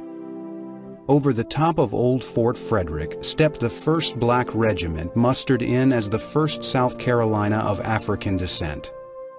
It's going to be in the summer of 1862, everything sort of begins to change, and permission is given to begin raising black regiments at that time. President Abraham Lincoln sent a military governor to Port Royal. General Rufus Saxton is given permission to begin raising upwards of 5,000 black troops, and one of the first things he does is he orders them to assemble at the Smith Plantation, and that will become their camp, and eventually it will be named Camp Saxton in his honor. Dozens of missionaries, teachers, and physicians from the northeast part of the U.S. arrive in South Carolina to begin a project that will come to be known as the Port Royal Experiment. They are joined by the famed Harriet Tubman, who brought many people to freedom with the Underground Railroad. She nursed the Civil War injured, while she showed the newly freed people how to willingly work in a wage-based system, rather than being forced to labor under the threat of the lash. Miss Laura Town established the Penn School on St. Helena Island, just a ferry ride across the Sound from Fort Frederick, an institution that is still in operation today. Lincoln watched the experiment with great interest, and during the summer of 1862 announced the preliminary Emancipation Proclamation.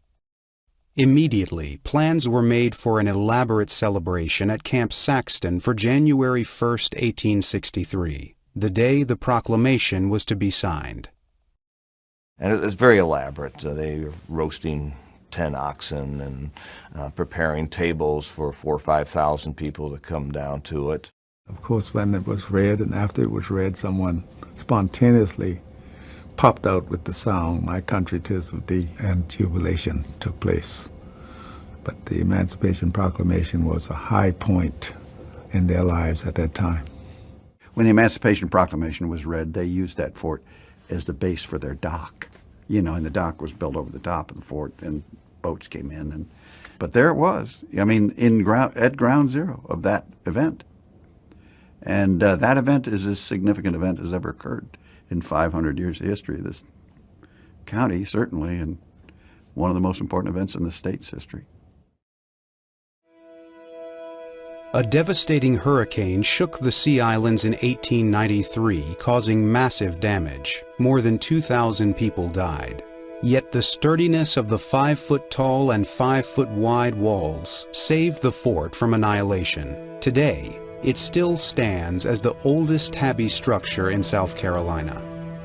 In the winter of 2015, archaeologists worked to excavate the remains of Fort Frederick in preparation for the day when it will be accessible to the public by land for the first time in many years. Old Fort Frederick is also being given a new layer of tabby in preparation for its future as the one remaining ambassador to witness a pivotal historical event. The fort's most important job, as it turned out, was to serve as the actual bridge from the waters of Port Royal Sound, supporting people as they stepped toward their celebration of freedom.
And that's what's happening in Beaufort County.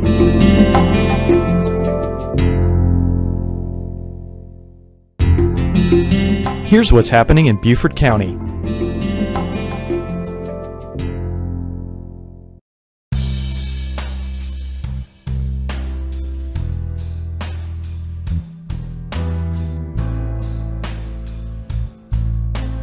So basically this is a chance for the citizens of Beaufort, people that live in Beaufort and people that work and play in Beaufort, to come and meet all of the entities that will be providing services for them in the event of another storm. So you have every agency out here that would be involved in such an event, and people can actually ask them questions directly, face to face, and get the good information from the horse's mouth. The emergency management is a partnership. It's every agency at every level. So you have state agencies, you have local agencies for the city of Beaufort, you have the county. We all plug into one architecture and we all work together. And that's really the only way you can effectively work in emergency management, is to do a team effort. So everybody in the team is here and we're all on the same page.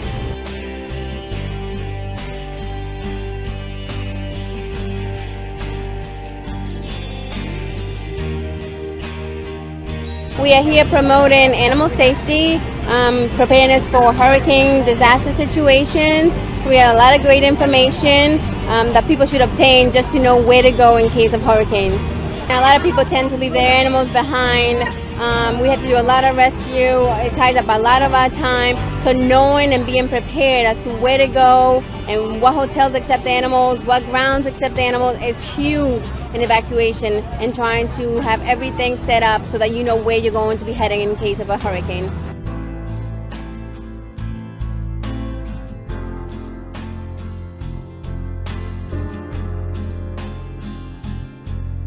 We are out here to work with the other agencies from Beaufort County to inform the public of hurricane preparedness. By that we mean what to look for, how to prepare for evacuation, to advise them to evacuate and evacuate early, and to make sure that they have their medicines, they take their animals with them, they take anybody else with them that they are able to take with them, just to help their neighbor get out of Beaufort County, because once the evacuation starts, it's a slow process and people don't realize how long it can take to evacuate the county. So getting out early is what we're really out here trying to inform the public about. We're providing a quick checklist that we created the other day, and that checklist involves taking items and things of importance, your medicines, your food, money, your animals, that sort of thing. And just, it's a reminder list for individuals that with Matthew and Irma, we had a lot of individuals when they were coming back to Beaufort County to get back in their homes, they realized they didn't have medicines filled, they didn't have food, they didn't know that the hospitals shut down once there's a mandatory evacuation in Beaufort County. So we're just letting them know about that, and also about the Smart 911 program that's going on. That Smart 911 program, as far as registering your information and linking it to like your cell phone number, so that if there is an emergency, your medical history, points of contact, you know, that sort of thing is available for first responders.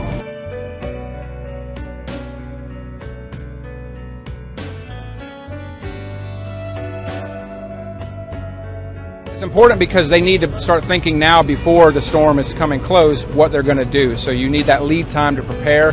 And again, you can find out information for any questions they may have about what they should do.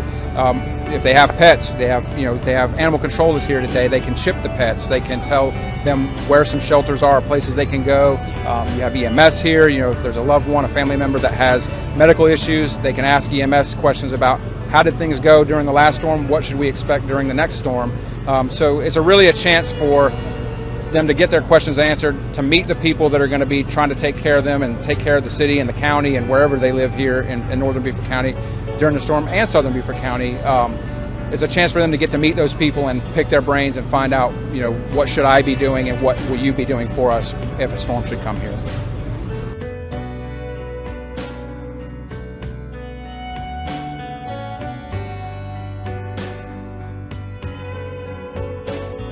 Horses is big, cows are huge, goats, any animal. We have all that information in a nice little pamphlet that we have provided for people. So if they're able to get down here, it's really important for them to get this information to know where to take, any farm animals.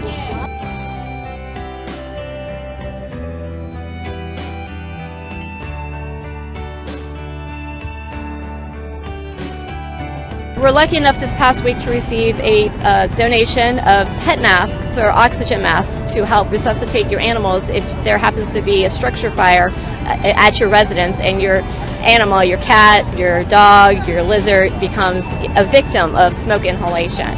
So we have 3 different sizes that we'll be carrying on our ambulances, and they can be hooked up to our oxygen tanks. They can also be hooked up to what we call bag valve masks, which will allow us to assist with the breathing for the animals in case there's an issue. And all personnel with these pet masks that were donated to our organization, all personnel are going to be, if they haven't already, will be knowledgeable on how to operate those pet masks, so that if anyone who responds to a structure fire can provide medical assistance to your animal.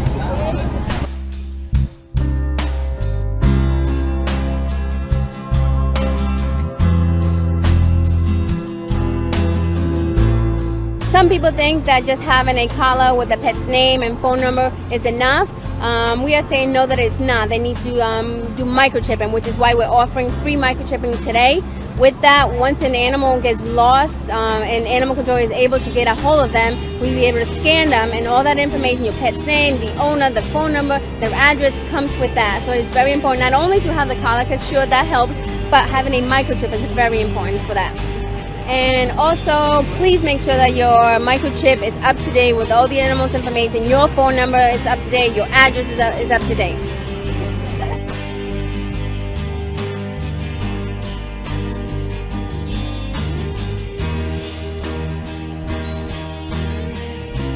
It's honestly just knowing where you're going to go, what your plan is, making sure you have your bags packed, making sure you have all the records, the vaccinations, anything that you need for the animal to be traveling with you.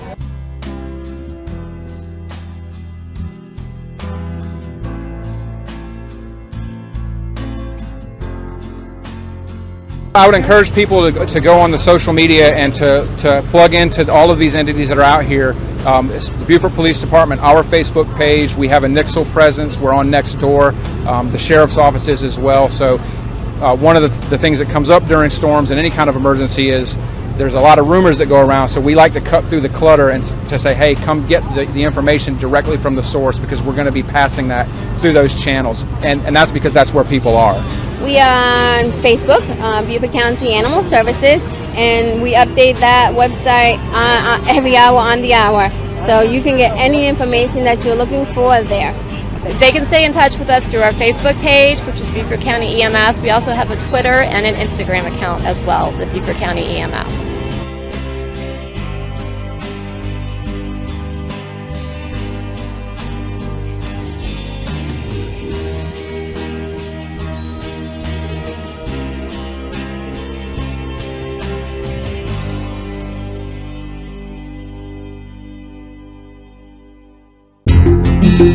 And that's what's happening in Beaufort County.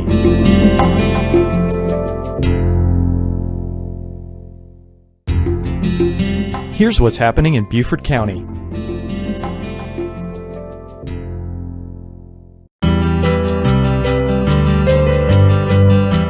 The Board of Voter Registration and Elections are always looking for ways to increase voter registration and increase voter turnout.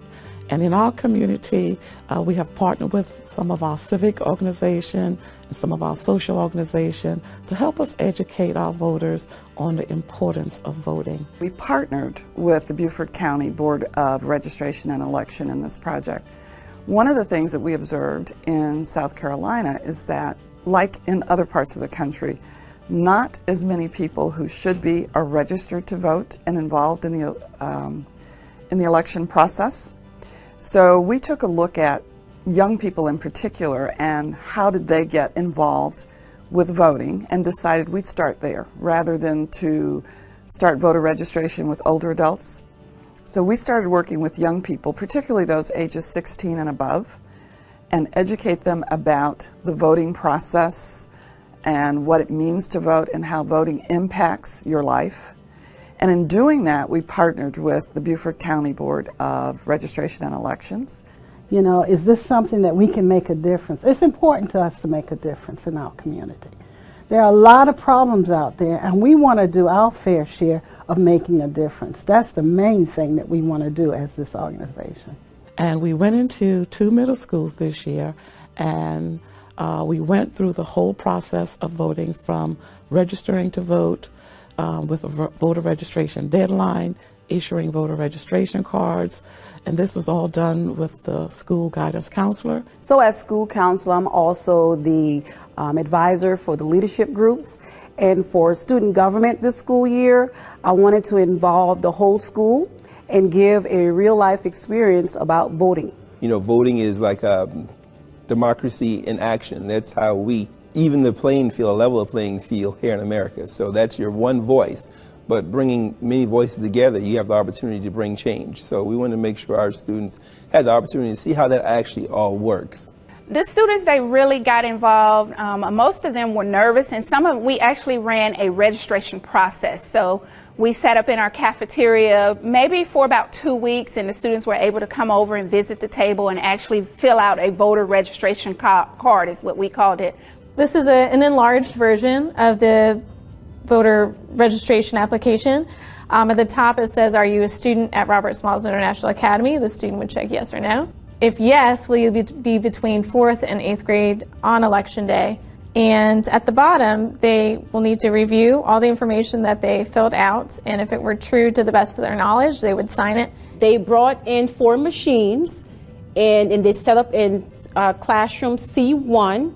Students were able to filter through C1 with their registration card, and with their registration card, they were able to walk to the table, signed in, and then walk over to the voting machines to vote for president, vice president, secretary, or treasurer. The kids were ecstatic about doing this because they realized at that moment how important it was. The candidates were campaigning.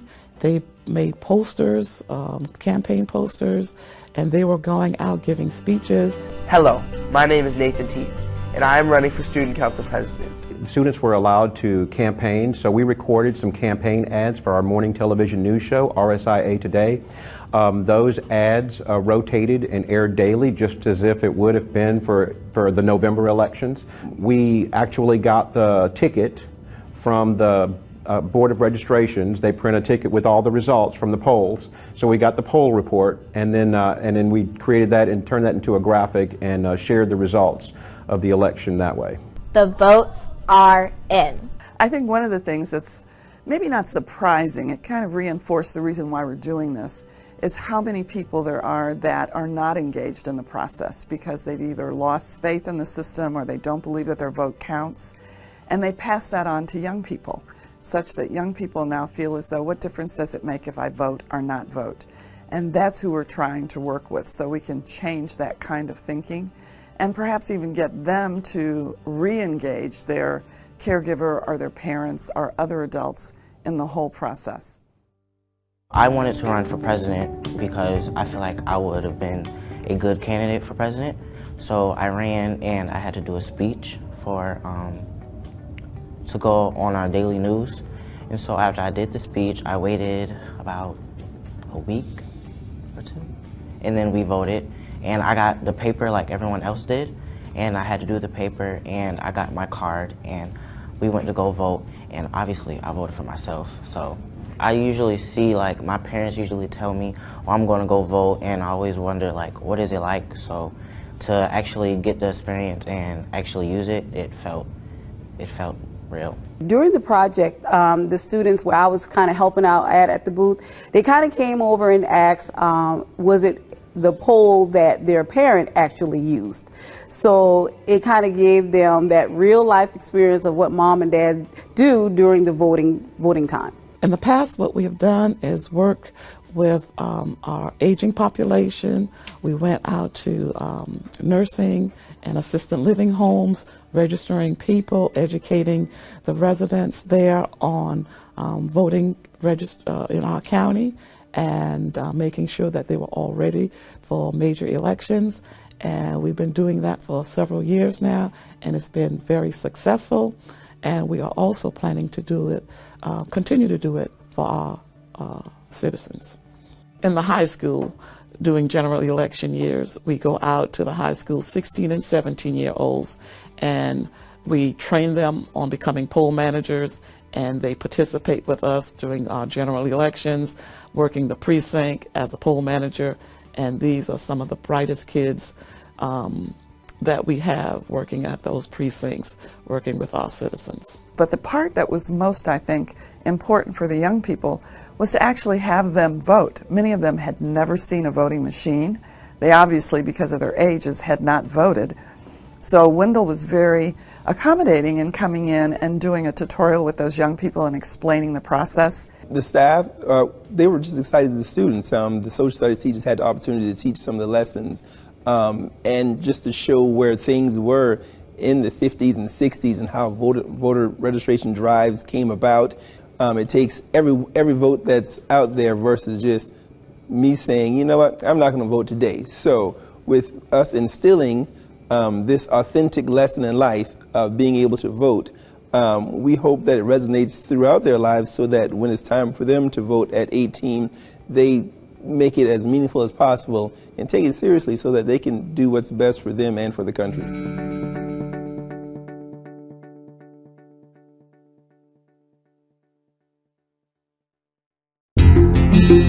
And that's what's happening in Beaufort County.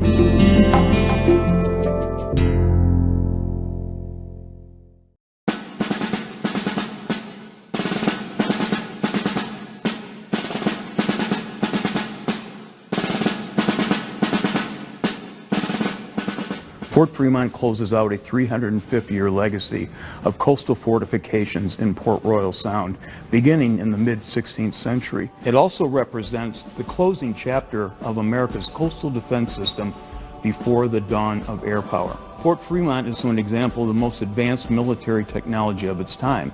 It would parallel the B-17, an aircraft carrier of World War II, the F-35 of today. Fort Fremont was an important part of the Beaufort culture, very similar to Parris Island and the Marine Corps Air Base today. In 1525, the Spaniards named this sound and this harbor Santa Elena. They called the navigational point La Punta de Santa Elena, the point of Santa Elena. And what the Spanish explorers discovered is that Port Royal Sound is a unique piece of geography. It's the deepest natural harbor south of the Chesapeake Bay, possibly south of New York. The channel into Port Royal Sound, this I find a remarkable geological fact. The channel has not changed for 500 years. There's no inlet on the southern coast that hasn't shifted entirely in 500 years, except Port Royal Sound. There's something geologically different, or one might say magical, about Port Royal Sound. So Spanish sailors, being the best in the world in their time, found this place very early, knew that for the Spanish explorations of the American Southeast, this would be the entrada, the entrance. And so they built a city across the river, across the sound from where we are on Parris Island. It became the first capital of Florida. And they explored the backcountry from this location for more than a century with the object of building a highway from this magnificent harbor to Mexico City. So the Sound was known to the Spaniards. It was known to the French, who actually got here first and created the first Protestant colony in the New World on Parris Island over my shoulder. And that colony was a failure. The Spaniards replaced them. It was part of Spanish Florida when the English arrived 150 years later. And this became, as a consequence, a battleground in the 18th century between Spanish interests in Florida and St. Augustine and the English colony in Carolina and in Charleston. And back and forth these wars went, many of them naval wars, many of them employing, as all the sailors knew by then, the magic of Port Royal Sound. When the Civil War came, Confederates defended the harbor, but it was basically indefensible against large naval forces. So the U.S. Navy made it their principal target during the beginning of the Civil War and sent the largest flotilla of ships assembled by the United States Navy in the 19th century into Port Royal Sound on November 7th, 1861. In a 4-hour cannonade, which would have been deafening from where we're sitting, was heard for miles from Savannah nearly to Charleston. It was called the Day of the Big Gun Shoot. During the Civil War, this harbor that we're looking at was filled with ships. There would be hundreds of ships in this harbor. There was a 1,000-foot dock with a railroad on top off of Hilton Head. The military installation was mammoth. There were 13,000 U.S. soldiers on Hilton Head, which we're looking at. The largest population on Hilton Head until 1974. So this was a major U.S. government installation in the heart of the South. It was the headquarters of the U.S. Army Department of the South, but more importantly, it was the headquarters of the United States Navy South Atlantic Blockading Squadron. So the biggest ships in the Navy were here. And so it became, and that's really where the story of Fort Fremont starts, with that huge Civil War military operations and installations on Hilton Head, on St. Helena Island, on Parris Island, and in Beaufort.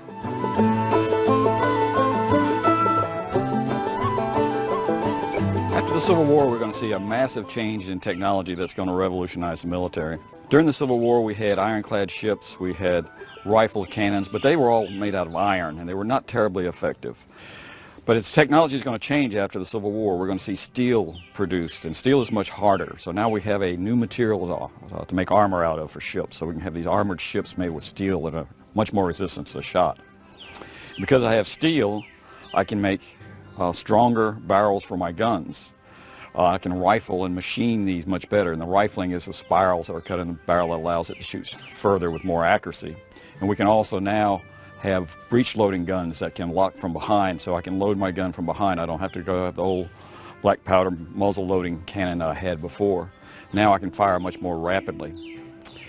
If I compare the gun of 1890 to the guns of 1860, for the same caliber, the same diameter gun, the 1890 gun will be able to fire a projectile that's 4 times heavier, can shoot it 3 times further, can put it in with greater precision, and can put it through much more armor than anything we had in the 1860s. It's a world difference. A military historian, E.R. Lewis, would say that the change between the Civil War and 1890 in artillery technology was the greatest that would be seen since the invention of artillery in the 14th century to the introduction of the nuclear projectile in the 1950s. So there's been a huge change in gun technology. And at the same time, it's not just the steel, but also the powder that fires these guns is different. We're having new chemical makeup, and sort of like cordite is invented now, and it's still a widely used military explosive even today. Smokeless powder is invented during this period of time. And it's not just chemical composition, but it's the details of how you make the grain, how fast they burn. So much like the skill of firing a solid rocket, solid fuel rocket, it's that same kind of technology that's been developed in these gunpowder and this new powder. So our weapons of this day are much, much greater. They would be the great killing machines of World War I. Most of the casualties on the battlefields of World War I would come from artillery. So the world has seen a huge change in artillery, and that's tied into changes in ships. We now have steel armored ships. They're all steam powered. They are now equipped with these fine long-range guns, and they now become the dominant threat of the late 19th, early 20th century. This is the threat. The French and the English would bombard cities like Cairo and reduce them to rubble because they were unable to defend them. So this is how the world was seeing the threat from this new technology. Big battleships are the threat of the era, and new guns and fortifications on the ground are what you have to defend against them.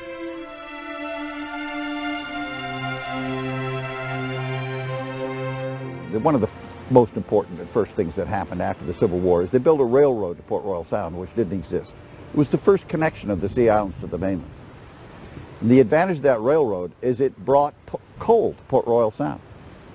So when the coal was delivered, the Navy followed. In 1872, Robert Smalls was in the South Carolina legislature, and he pushed through a resolution to the Secretary of War calling for them to put a Navy station on Parris Island. And eventually he would go on to Congress, where he would continue his support for a Navy station here in the Beaufort-Port Royal area. They eventually opened a Navy station here and a coaling station. They created in the 1890s on Parris Island the largest dry dock